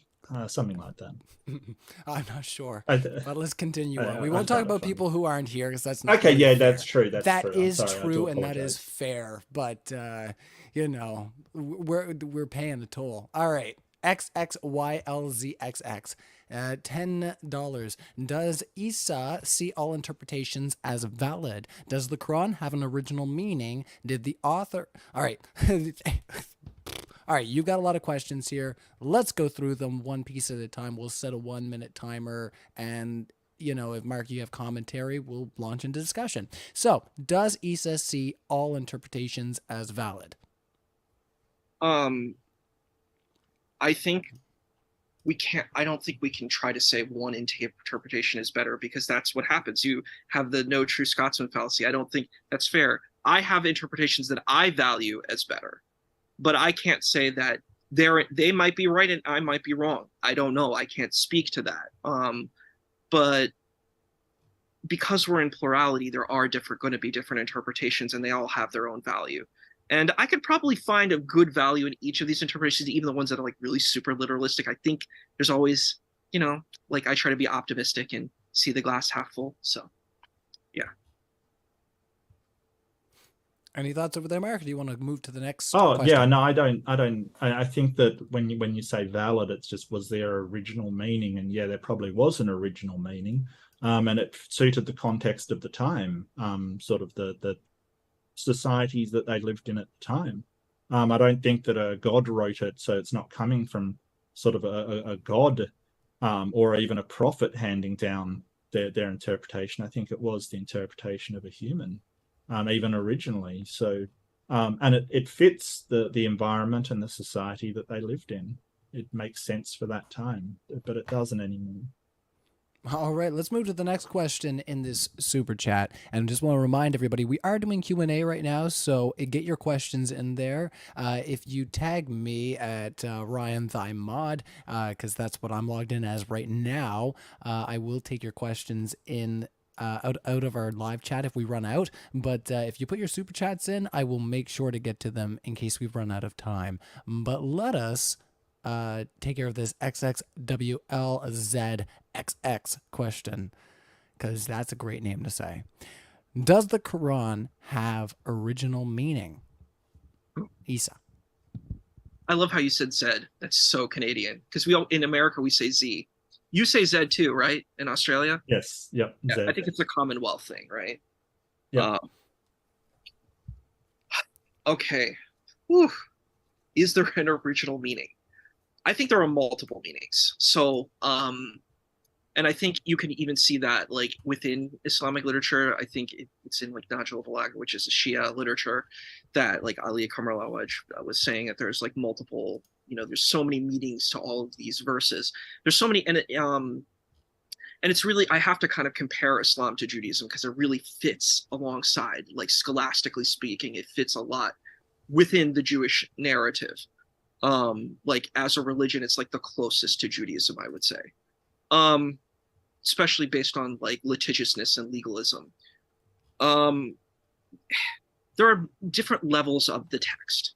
So I think there's a historical, cultural narrative, as Mark brought up. I think there's a spiritual narrative. I think there's a political narrative. There's a philosophical narrative. So I think there's many different strata of how to engage it.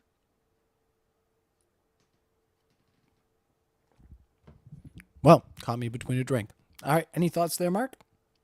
Yeah, I think there is an original meaning. I mean, Issa is probably right. There's probably different levels that the original author was writing it on. But I think when you look at it in the context of a small sort of very, very tribal society that was surrounded by enemies, a lot of it does sort of make sense in context, sort of even the more problematic verses kind of thing that makes sense in their culture. It makes sense why you punish people so harshly and without mercy. It makes sense looking at it from their point of view, but it doesn't make sense anymore, and that's the whole point. That the person that does believe in Islam has to drop a lot of what the original context was, because they don't live in that time. That's moral relativism for you. All right, any thoughts there, Issa, before we move on? Yeah, I mean, I think I definitely like I said, I agree with Mark that there's definitely a historical cultural component that we can't ignore, and it's definitely a part of it. And I think that, like I said, it's like I'm very consistent with my narrative. I think there's a pluralistic space, so that is one of the narratives that's there. And I do agree with Mark. It's a very difficult time. It was not an easy time to live in the 7th century. And it's like the same thing. I give the same credence to the Jewish narrative. A lot of people are extremely anti-Semitic and hate. They're like, look at how terrible and barbaric Jewish people are. And I'm like, dude, like, you didn't live at that time. You weren't living in these conditions. That's not fair for you to judge these Jewish people based on your modern standard situation, you know? And I think that's the same way that we can view the kind of historical component of the Islamic narrative, is that, yes, it might seem problematic in modern eyes, but it's fitting in that element is fitting with the contextual narrative of that time. All right. Let's move on to the next part of this question, because there's all kinds of good ones flying in right now. But let's continue on with your question, XXWLZXX. So, did the author of the book have intention? What kind of intention? Like, is there a specific kind of, like, what intention do we mean? All right, let's ask the next part. Example. In 415, did the author intend for there to be 4 witnesses for sex?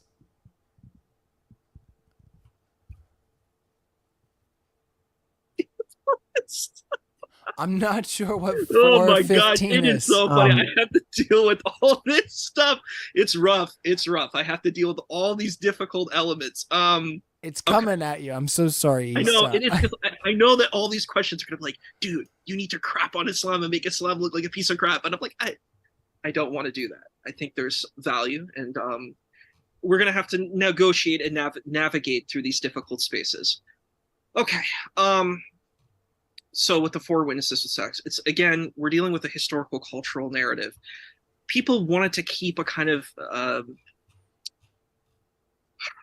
healthy element within society. So sexual behavior was something that was kind of like regulated. It's kind of this thing that if you do certain things, it can create disruption within this very small kind of society. So it's a way of kind of having protection within the society.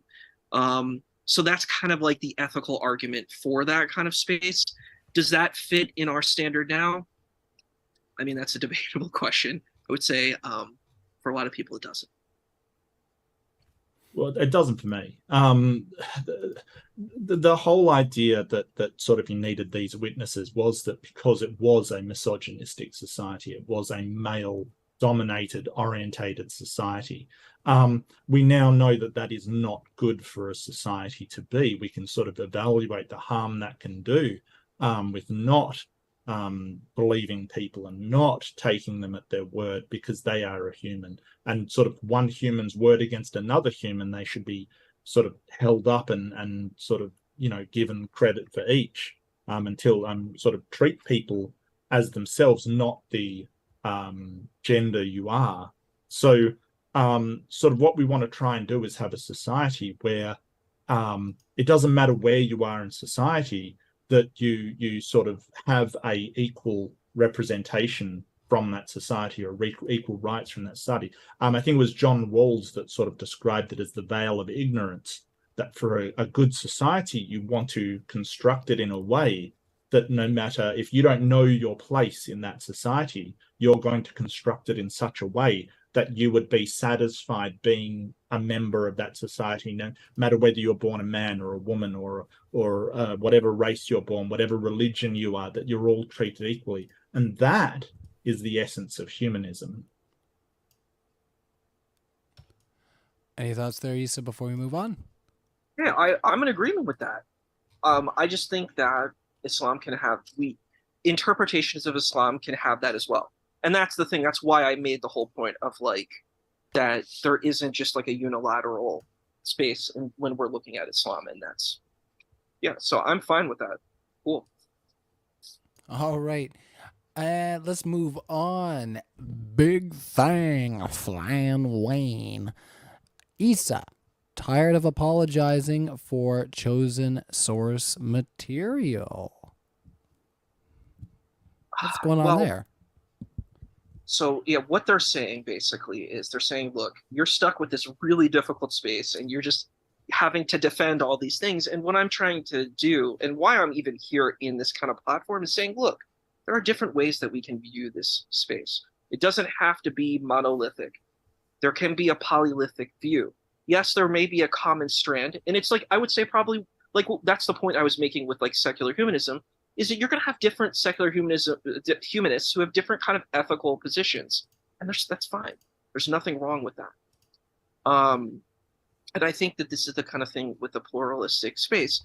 So, yes, I think people. I'm going to be very straight up here. People are stuck with this sort of Protestant ethic. It's this soli fide, soli scriptura kind of, particularly soli scriptura type of position. What the text says is what it is. And I think a lot of people see religion through this very Protestant view. Most ancient religious people, academically speaking, did not see religion that way. This is a modern view of how to look at religion. So people are like, so this writer, this sponsor, is basically saying, well, you have these texts, you must defend these texts. And I'm saying, hey, I'm reprogramming this situation. I'm not stuck to that limitation. You're saying this text is important. I'm like, there's different ways of viewing the text. The text does not have to be viewed in this like linear way. It can be viewed, in a three-dimensional way. And I think that's an important thing to take into consideration. All right, any thoughts there, Mark, or do you want to move on from there? Yeah, I'm an equal opportunity counter apologist, so I will sort of, back up Issa a little bit and sort of say, hey, Christians have the same problem with the Old Testament and all of the sort of really bad things in there, and they generally will do the same thing as Issa is doing, interpret in such a way that sort of it can fit with our modern ideas of what is good for society and what is bad for society. I don't have a problem with that. In fact, I do want to sort of say to Issa, it's a good thing that you do that, because obviously, implementing some of these sort of literally medieval punishments are sort of really problematic in current society. All of the flogging and cutting off hands, we just don't do that anymore. But I do want to say, and maybe this is a bit more controversial, is that I think that Issa is he is better in spite of his book by just sort of ignoring what it says than if he took it as what it says to do. So what I would encourage people to do as sort of a counter apologist is just drop the book and just go with what is good. Just, I understand your culture is important, and it certainly is, but the religion isn't. It probably will just hold you back. Thoughts there, Issa, or do you want to move on? Sorry. I think, yeah, I don't know. I think I don't want to say, I hear the point about being better than the situation. I just think that we need to, it's just like if let's say we're not looking, let's take like a secular position. I'm going to take an interlocutor's position, the secular position. It's like if I look at Harry Potter, if I look at literature, any kind of piece of literature, if I look at Shakespeare, I look at Dickens, I can read multiple layers and levels into the text.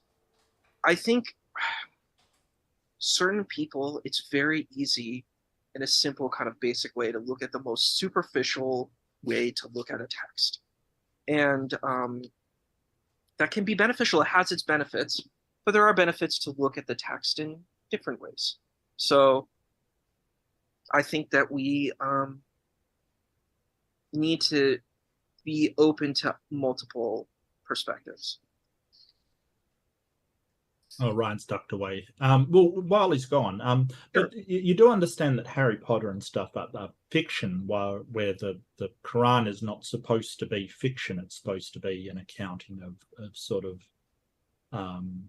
I completely understand. I was saying I'm comparing it that looking at the view of looking at multiple levels of a text. So I'm saying even if we look at just a basic literary text, we can see there are multiple levels of that text. Like even Harry Potter, like even a piece of fiction has that element. That's the point that I was making. Oh, absolutely. Yeah, it certainly does have sort of moral and ethical things that it says about the world. Absolutely. I think there isn't a text on the face of the planet that doesn't have that, though, which sort of begs the question of, or it says to me why the Quran is important beyond just a text you can take these things from, because I can be a humanist and take from every single book on the planet, and that's fine.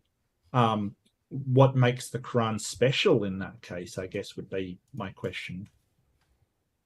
I think what makes the Quran special is the meaning that it has on people. It's the same way of like how the Bible has an impact. It has a meaning on people. It means something. When someone opens the Quran, it means something, like it's healing for them. It brings love for them. It brings joy for them. And usually a lot of people, they can open the text and then they said, I'm feeling resonant with this type of text, just like reading the Bible or reading, like the Tripodicon, or reading any kind of spiritual text. You can read the text and you feel empowered by it. So it's a very human kind of feeling. You get support and grounded from it. And some people may not. I'd say You can probably leverage that against a lot of texts. I mean, I used to feel that way about, well, I still do feel that way about when I open Lord of the Rings to read it. I love Lord of the Rings. Tolkien's on point. It's an amazing. All right, we've agreed on something. Absolutely, 100%. And I will agree that he's a Lord of the Rings fan. Debate over. Yep, they're not debating anymore. I was gonna say I'll agree that I probably should read the books. I am bad at reading and getting to books. I'm a big fan of like getting to games that I missed out on playing. Like I finally have beaten all of the Final Fantasy series up to Final Fantasy X, which is something that I was like, I will do this as a child. So that's my type of reading when I'm listening to YouTube in the background. Let's continue on, everyone. Nuzzy D, $4.99. Issa, how is your entire position on not a no true Muslim fallacy? Can you demonstrate any part of your faith is in fact real, not just man-made? Well, I think that's the weirdest thing, because it's engaging. That is the point of the no truth. You can't prove that. That's the whole point of why I'm making that point. And they're saying, oh, it's real. We can't prove what's real or not. It's what the meaning is to ourselves. You can't say, oh, I know that this is real. That's such a silly kind of thing to engage with, where you're like, what part of it's not man-made? Who knows? I think that's about faith, I think that's in key with what in our live chat Riley was saying. I have no memory of this place. Keeping up with our Lord of I the want Rings to references. I Go want to ahead, Mark. back up Issa. I do, because it's not a no true Scotsman, because Issa's not saying that other Muslims aren't Muslims. Okay, if he was saying, hey, he's the Muslim and the other Muslims aren't, then it's a no true Scotsman. It's more that there's other Muslims out there who would say, and I can say this with quite confidently, that Issa isn't a real Muslim, and they would be committing the no true Scotsman. Um, I do agree with your question though. Like, how do we know the things portrayed in the Quran are true if we can't take it literally? How do we know that any of the miracles happen, that God is real? This debate isn't about that, though. It isn't about the truth of the Quran. It's about whether the religion would be better for society. So it's a completely different question. Any thoughts over there, Issa, before we move on? Yeah, well, that's exactly it. That's the point. And and that I think that is the difficult, like with this particular topic, that was the difficult thing that I was trying to do. It's like I'm saying, like, look, I actually see that they can kind of work together. That was kind of my platform. I see that these worldviews don't necessarily have to be in conflict. They can be in conflict, but they don't have to be in conflict. And that's why I used the presentation that I did. All right. Let's continue on from there. We got a few more super chats that are coming in. Keep your super chats coming in if you want to see this conversation continue on, because we are getting close to our wrap up here. Dr. Tapioca Weasel, who we're going to get on for debate here soon. We're going to talk about getting that done. We're just getting some stuff in the works. Mark, why you Aussies lie about round Earth for NASA? That's exactly how it's written. So Yeah, speaking as somebody upside down at the moment, yeah, the Earth is thick. I like a thick Earth. It's definitely a fat Earth. It's an oblate spheroid. It's like slightly bulgy in the center, but it's a beautiful Earth. So yeah, it's beautiful and round. What are your thoughts on the Earth, Issa? I'd love to know your thoughts on flat Earth versus round Earth. I actually had people tell me about flat Earth. It's kind of hilarious. I mean, like, I don't know why people want us to stick to this type of narrative. We have scientific method, we have scientific theory. It works. That's it. It's like people are like, I want to deny all these things. I'm like, why? There might be science that disproves what we have now, but it's the best method we've got at this moment. So it's better to stick with what we've got at this moment. That's how we've been able to cure all these diseases, is that we keep advancing and our technology is growing. It's a beneficial thing. And scientific method can be used in detrimental ways too, but there's a lot of benefit, I think. And we can see that the world's not like that. Just saying. all right, this next one coming from Yeah, Nuzzy D. I might add Oh, just quickly to that. I go couldn't ahead. agree more, Isa. That is absolutely true. 100% agree. And I think that the scientific method can inform our morality, like what's good for us and what's bad for us. It can evaluate that. Although you're right that science doesn't tell us what to do. We can't sort of, science makes no designation of what we should do, but that doesn't mean it can't inform us if we make, talk and find out what we're actually after. Science can inform how the best way to get to that goal is. All right, well, let's move on to the next super chat. And I promised Anthony I'd give him some love. So here's to you, buddy. Love you. You are awesome. Thank you for doing all you do for the Modern Day Debate Discord. And hey, if you didn't notice, he tagged it in our live chat right now. And I'm going to ask him to comment it so that we have that link, because I want people to know that we do have a Discord where you can contact me, you can contact Mark, a whole bunch of people that are hanging out there at the Modern Day Debate Discord. You can hone in on your skills. There's all kinds of rooms that you can hang out in. And why wouldn't you join us over there? That'd be a lot of fun. And speaking of fun and joining us, don't forget about our live event, September 16th. We got 3 debates lined up, and it's going to be a really bombing time. Let's continue on. Nuzzy D for $1.99. How's jizya different than racketeering? Pay or die? I mean, that isn't biased at all. that's not a biased question. That has a certain initiative and goal to get me to answer it in a certain way. Okay. So again, we're dealing with ancient times. We're dealing with the empire. We're dealing with this kind of particular situation. We're not dealing with modern day mafiosos. It's a different kind of context. We're comparing an apple to an orange, but I get the line of the situation. Also, there were rights given in these spaces. Are they perfect for our modern time? A lot would argue no, but they did get rights. There were rights that the dhimmis had in this space that I would say probably weren't in European Christian Empire. If we look at this, how were Jews treated in the European Christian Empire? Not great, not great at all. And we can look at Shakespeare, we can look at literature and see how the Jews were treated in European Christian Empire. There was no protected class. If someone wanted to come and say you poisoned the well, they'd just kill you. There wasn't like you give some money. You couldn't own land if you were a Jew in Europe under the Christian Empire. I'm like, that particular version of Christianity, I wouldn't say that's Christianity, but that version of Christianity, not too good for Jews. So I'm like, in this, if we compared this European Christian Empire to Islamic Empire, yeah, there's a lot more rights given in the Islamic Empire than there was in the European Christian Empire. So just, I think that's an important thing to engage. We have to look at the context of the time. All right. Any thoughts there, Mark, before we move on to the next super chat? Yeah, well, East doesn't believe in implementing the jizya, so it's not something I can kind of, sort of say against him. It is kind of a protection racket for the time. I will agree on that it is.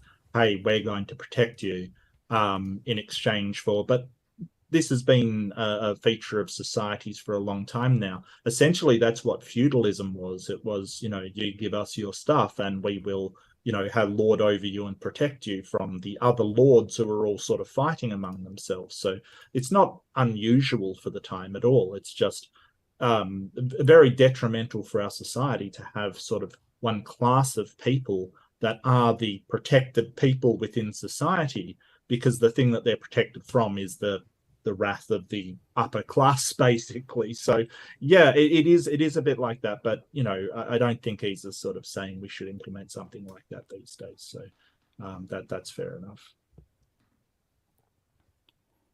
All right, let's continue on to our next super chat. And just a reminder to keep them coming in. We'll keep the conversation going.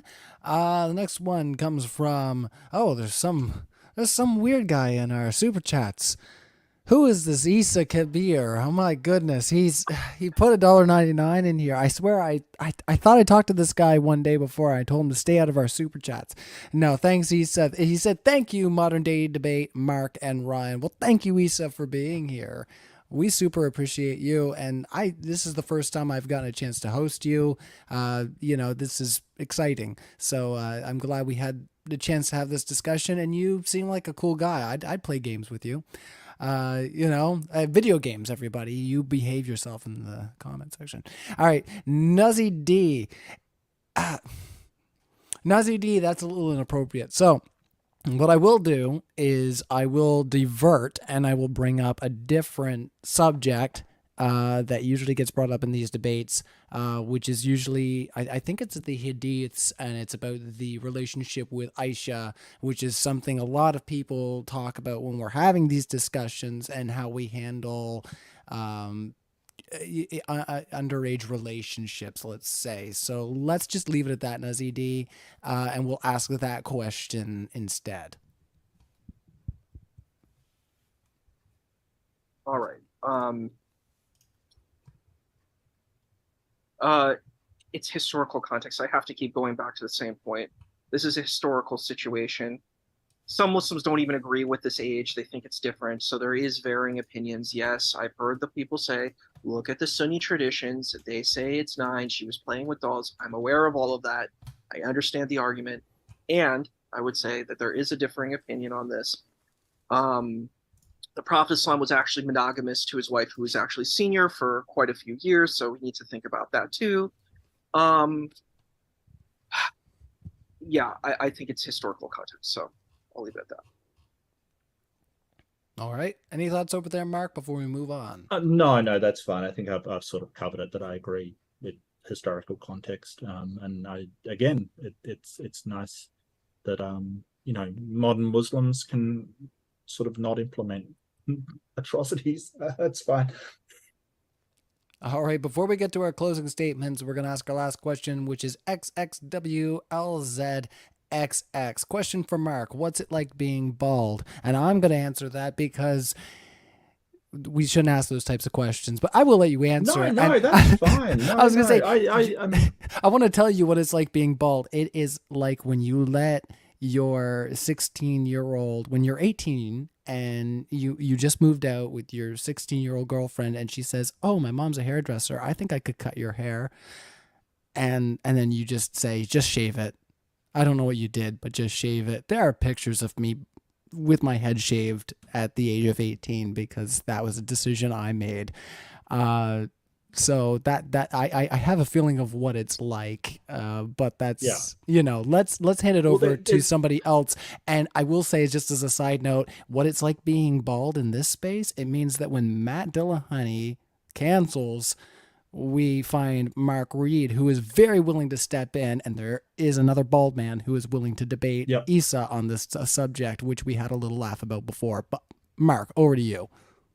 Yeah, so starting to lose my hair, I was all worried, and being a young man, you're like worried and stuff. I think I was just before 30 or something. A great looking man. And then you stop that now. Yeah, well, just a young guy.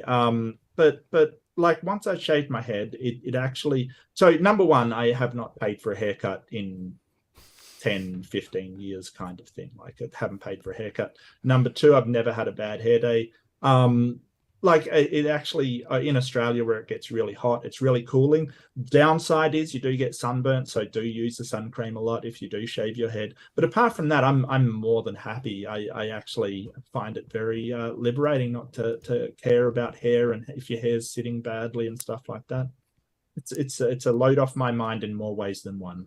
Oh, I understand. Because the less of this, the better, honestly. Like, it's a real handful. And I agree. I'm not in the superficial mindset of that. I just, whatever. Angel Quiles, $5. If Muhammad was alive, do you think he would have been on Epstein's Island? I saw it in the chat. Yeah, I was gonna say, I just read that last bit. You know what? I'll let you say it. So you go ahead, and I think they're just kind of hammering. Understand these questions. It's like, are you interested in having a real conversation, or are you just trying to troll? Like, this sounds like a trolling kind of question. They paid $5 for this. I'm so sorry, but that's not something that is really substantive. You're not adding to the conversation. I'm so sorry to call you out, but you're not adding anything. So let's continue on. This is one that was in the chat. That's a little bit better. I think again there is something in the Quran about women that have not reached puberty and marriage. However, like again, Issa isn't sort of saying we should implement what's in the Quran. So sort of it is sort of straw manning his position a little bit to say, hey, this is what you're saying. But yes, there is something in there regarding that. It is problematic.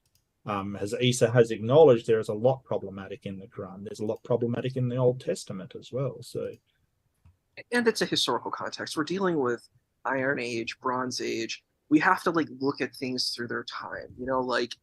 Even ancient America, United States, was not a great place. And I'm sure you can even talk about Australia with the indigenous folks of Australia. The history is not good.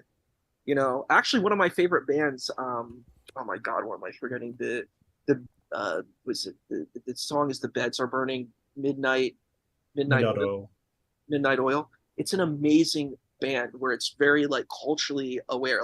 I guess they call me a wokist, which I'm fine with. I'll take it as a badge of honor. But I think that it's a great band that talks about the issues. And he says, we have to give this land back. We can't do, it's a very activist song, and it's a very beautiful song. And I'm like, but we have to realize our histories aren't perfect. We have difficult histories, and we can't really sugarcoat it. I was in a space where people were debating the Crusades. Are the Crusades moral?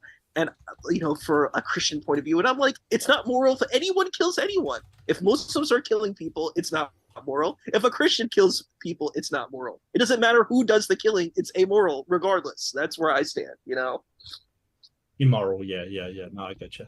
Um, Yeah. so I guess the problem is holding up a book that sort of says this stuff is the problem for me. I understand the historical context, and we can find books that sort of said, "Hey, this thing should be done," or these books. And you're right. You're absolutely right. The Bible has similar stuff in it. It has these problematic verses in it. So I question why we should hold these books up in such esteem when they clearly have this problematic stuff in them. I would rather we sort of say, hey, they're a product of their time, and sort of really sort of implement that these things are wrong, rather than holding up the book as any kind of sort of perfect word of God. And I think, and I think it's a fine perspective. I don't think there's anything wrong with it. I think the situation is for people why they value the text is it has meaning in their life. It gives them meaning and it gives them hope and it gives them value, and they interpret it the way that gives them that value and gives them that hope. And I wouldn't say we should take that away from them. I think it's important that they are able to hold that. The only issue is, and we're going to be in agreement about this, is your rights end when another rights begin. So if the text is explicitly saying you can take other people's rights away, yeah, you're going to have to stop it right there, because you don't have that right. You don't have the right to take anyone else's rights away in any situation. That's wrong. Yeah, I would agree with that. All right, I think we're all in agreement with that. That's a good sentiment, and we got another super chat that came in, and we have two other questions that I did pull. So if you guys are okay with it, we'll just answer these questions and we'll wrap up. Is that all right with you, Issa and Mark? Yeah, I'm good. All right. Well, thank you, fellas, for being here and staying a little bit extra. Mystic Hydra, Ryan the Mod. For Issa, do you think the mass amount of subjective interpretation of Islam renders it not the best metric to be best for humanity? Well, I think this is the human situation, is that there's a metric of subjectivity. And I agree with Mark. I think subjectivity is not a bad thing. I think there is a good thing about it. And that's why I said there is this interconnection of things. I like the name Hydra, by the way. I'm big into mythology. I think it's awesome. So it's kind of cool to hear Greek mythology. I'm actually studying ancient Greek right now. So My it's kind of wife is huge into Greek mythology. As I look around, I'm like, where is that little?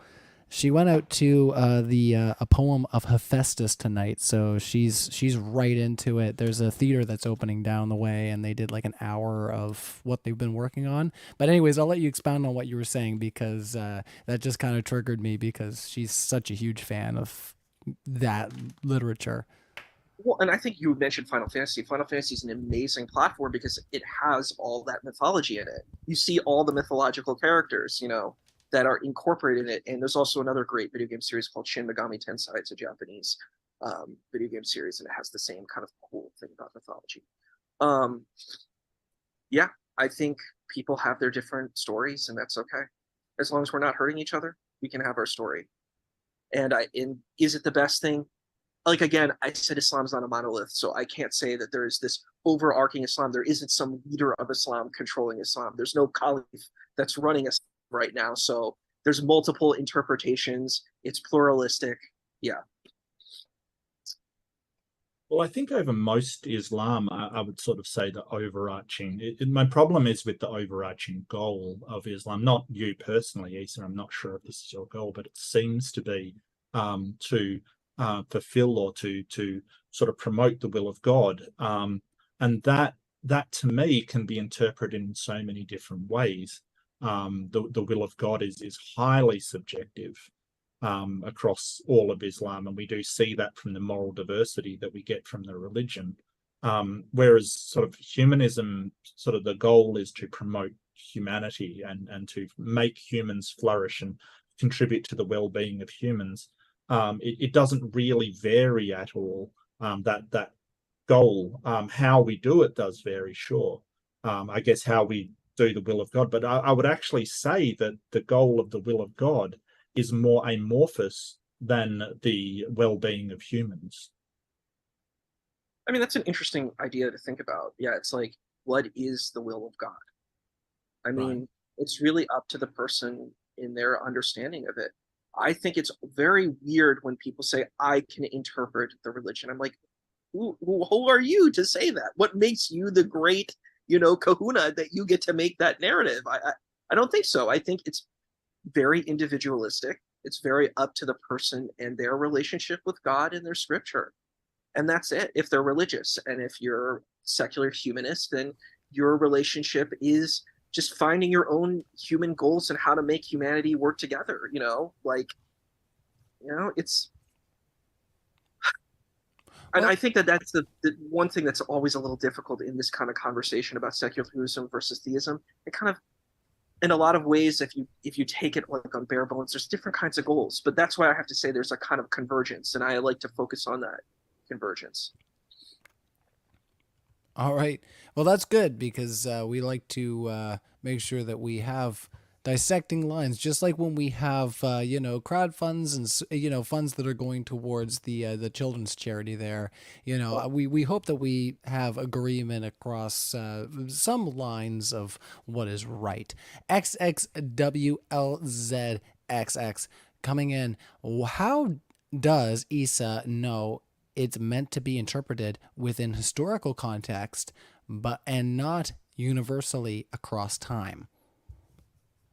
I mean, I never said that it's not. Well, what I'm saying is there's different interpretations of this situation. I'm saying that wasn't even an argument that I ever made, so I don't know why that's being asked, but I'll try to address it. Okay, so the position is that um,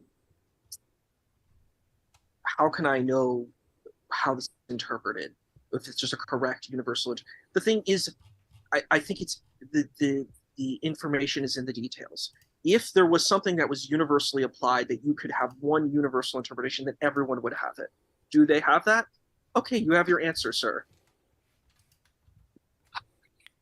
Any thoughts there, Mark? Well, I think it lends itself for those different interpretations.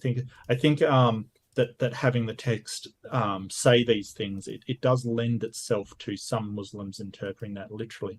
I think how you interpret it is largely how you're indoctrinated into it or taught it, I suppose, if you prefer that word. I don't mean indoctrination in a bad sense. It just means the impartation of doctrine upon people.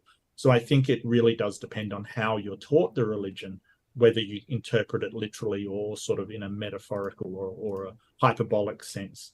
I strongly encourage people to look at it in S's view, because that seems to be the best for humanity. But then again, I'm relying on humanism to tell me that. So yeah, but I do believe that the window is open there. That if you do want to interpret it literally, it certainly can be interpreted literally to the detriment of human societies everywhere. And I wanted to say one thing to that too. So let's say someone literally interprets it and puts it under their thing. Why are they right? Because other people are going to disagree with them. So obviously they can't be. They're not just going to be the absolute correct group, because other people are in disagreement with them.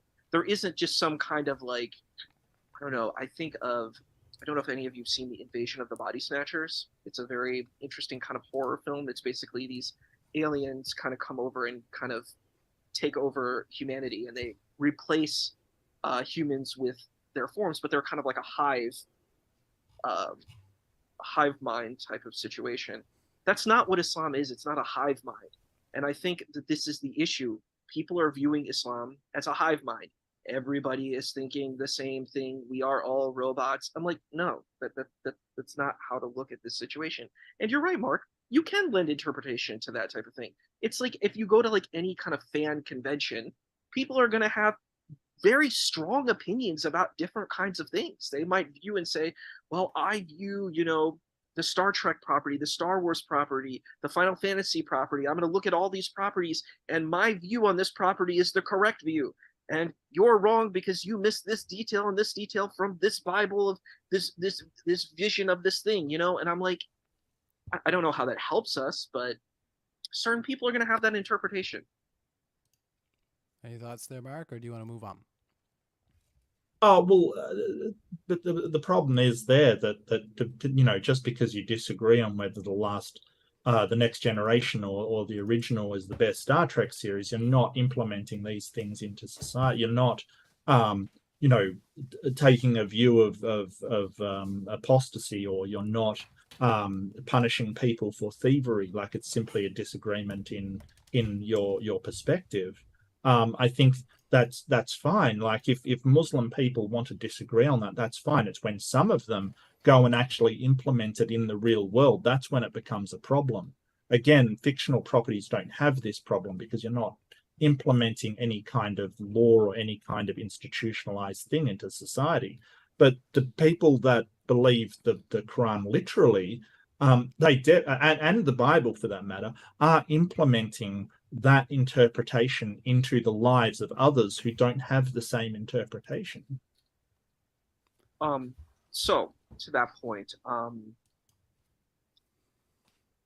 you can have violence from fictional properties. I could take the Slender Man property as a precedent of this situation. There were several girls who got obsessed with Slender Man, and they went on a killing. They killed their friend based on this thing because they were obsessed with this property. They said, we need to make a sacrifice to Slender Man.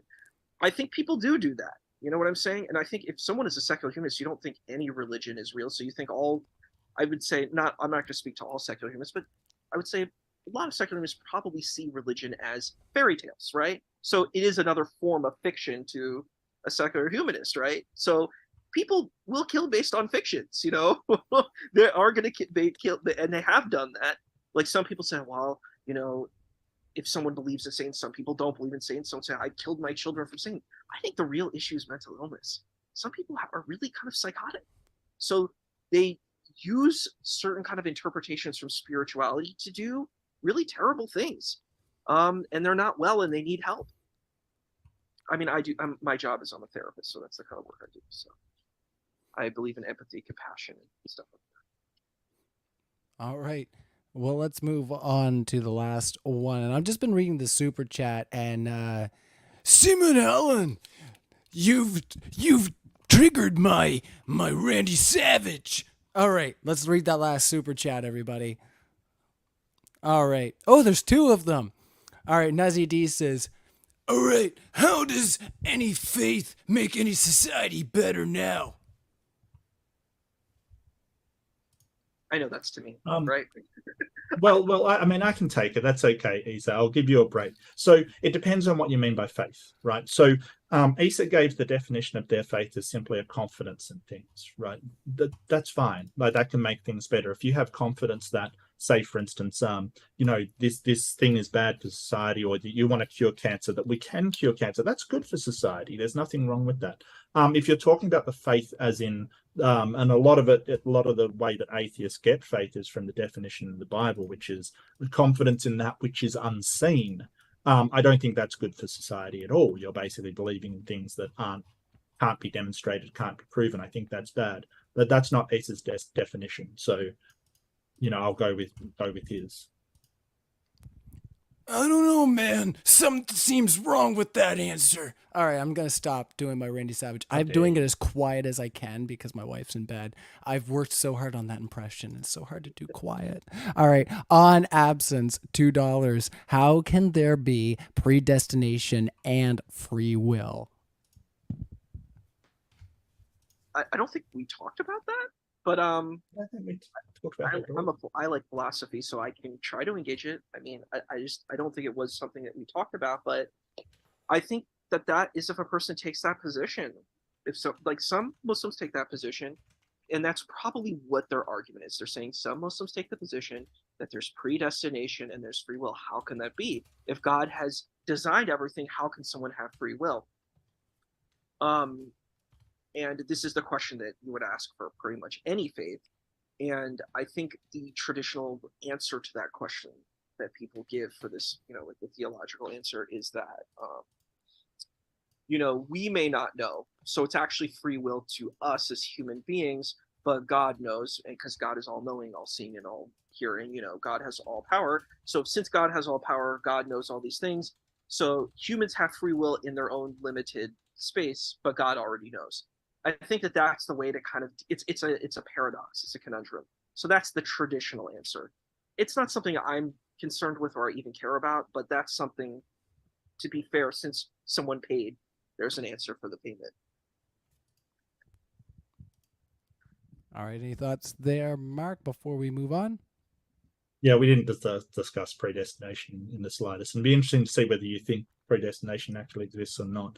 The whole idea is that if God already knows everything that it will happen and happens in the future, then there's no possible action you could take that's any different than the one that you would take. So they kind of, like, I agree with Issa that it is sort of a paradoxical thing that it seems impossible to overcome the idea. It merely then is the illusion of free will. If everything has already been plotted out by a deity, then you sort of have the illusion of free will. I'm more lean towards compatibilist. Strangely enough, I think that you can have free will aside from sort of the more hard determinists who say everything is. But I'm not 100% sure. I don't know if there's a way to prove either. That's the thing. Like, I don't know if there's a hard determinist, someone that says, hey, everything is a result of previous set conditions, would say, hey, the only reason you're doing that is because of the things you've learned and the things that you've, it's all determined by what went into your actions. I'm not sure I agree with that. And I don't know how you could prove that's the case. But then again, I don't know how you could prove there's free will either. So I'm really undecided on that one. I'm gonna take a pass on that. Sorry, I've probably been took a lot for me to say I don't know. Sorry, go Issa. And I agree. I'm like, we don't know. These are things outside of human purview.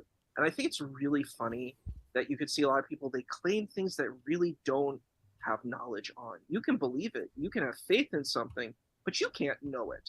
You cannot know if you have free will. I would argue we have a thing called limited will. If someone has free will, that would mean you would have to have infinite money, infinite resources, infinite knowledge to be able to make choices. If you don't have that, you don't have free will. You have a limited will based on your limited choices in your space. You're born in a certain family. Heidegger talks about this in philosophy. It's like a throwism. You're thrown into a certain reality, right? We're thrown into realities. Some people might argue that there's a pre-world. In some spaces in Islamic tradition, there's this thing called alam al-arwa. There's a world of souls, so maybe the souls made decisions. But in this world, just talking about this world now, we have if we're going to argue any will, we have limited will. We don't have free will. We just can't. It's impossible. All right, before we get to our closing statements, I just want to do a quick little shout out here to Anathema in the live chat, who was gifted me a membership. So we all, along with several other members, have been gifted a membership. So we have access to the modern day debate emojis. Thank you so much for that, Anathema. We all appreciate you being here and everything that you do. We're going to move into our closing statements here. It's going to be 1 minute per each side. If any more super chats come in, we are welcome to them. But in the meantime, we are going to move into those super chats. And no, the moderator does not always have to be serious, especially when everybody's having a good discussion. Nobody's having a bad time here. So why not have fun? Let's move into those closings. 1 minute, and we will start with Mark Reid and close with Issa. So Mark, the floor is yours. Yeah, this has been a great debate. I just want to say thank you so much for Issa for being sort of a great interlocutor and just, having a great conversation about this kind of stuff. It always fascinates me, the different perspectives that I get. But really, I just want to sort of say, well, if you are sort of evaluating your book through the lens of what's best for humans and what's best for the us in general, us as beings on this planet, sort of, trying to get by together. I don't think you need the prescriptions from the book. I don't think you need the religious thing of the book. I think you can culturally sort of say, hey, the book's important for your culture, and that you can sort of look at it in the lens of the past and sort of acknowledge that, hey, these things were wrong, and they would be wrong today. I don't think you need the religion at all. I think at that point you can drop the religion. It doesn't make any difference. You can still be a good person. You can still do good things. I don't see religion as being necessary for that. So I kind of would encourage all Muslims to sort of look at whether you do need the book to be good or whether you can just make the decisions to be good by yourself. All right. Awesome. Well, thank you so much, Mark Reid, for being here. And everybody, a huge round of applause for Mark Reid. That is his closing statement. We're going to kick it over to Issa, who he's over there clapping and everything. He's been a great sport this whole entire debate. And so is Mark. We've had a great discussion. Issa, the floor is yours to close us out. I want to thank my interlocutor here, Mark. I think he was great, pleasant, wonderful gentleman from Australia. With an English accent, yeah. I could do Australian accent if you like. Yeah. It's a little better, right? A little better. Sorry. I'll start your minute now. Go for it. Yeah, I apologize. So I want to say that I want to thank Mark very much. It was a really wonderful conversation. We definitely covered a lot of difficult topics. There were definitely a lot of interesting chats that were along this journey that we've had for 2.5 hours. I think the focus that I've had throughout the entire debate that's super important for me is pluralism. I think Mark and I agree pretty much on mostly everything. I accept the position about the scriptures. I think that the point is, people can respect a scripture and don't necessarily have to literalistically follow it. I don't think there's anything wrong with that. I think that's totally fine. And I do think it's important because I believe in empathy, compassion, and mercy. So I think it's important that some people, faith is a very important thing for them in their life. And I think it's really important to be supportive and allowing people to express their faith through scriptures, as long as they're not hurting anyone. I think that that's fine. And I think we can all live together in harmony. 10 seconds. Yeah.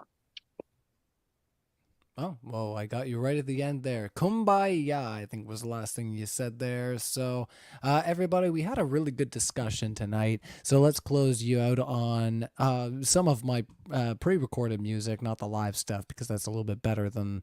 I guess I was not muted, but that's fine. So a big round of applause for Mark Reid. Thank you, Issa, as well, for being here with your closing statement there. If I forgot to thank you for your closing statement. It's been awesome hosting you fellas. Let us close out, and thank you all for being here. We will see you tomorrow for more epic debates. Cheers, everyone.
Self-oppression, what am I to do but tear away when I'm boiling at the top?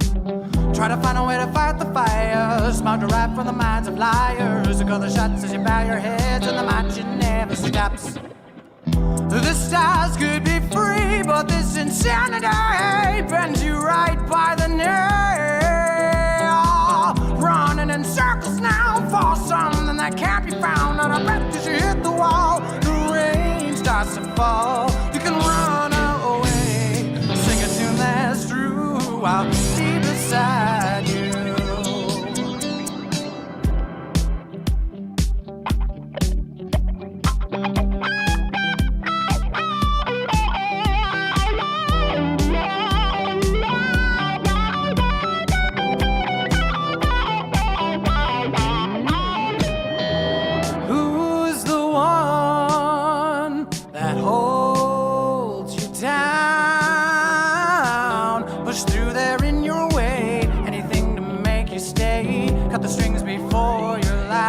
To decay from tears of blood, regrets of laughter. Turn around as your heart beat faster. Your hollow shape as the faith begins to drop. Shelter can find your thoughts of suicide. It's hanging down by the frail. Running in circles now for something that can't be found, and there's no time for today. The world would be untrue. I will rise against you.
Insanity bends you right by the nail. Running in circles now for something that can't be found. Out of breath, smash the wall. The water consumed all. You prayed away that the world would be untrue as it rose against you.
Did you think it would always be for free?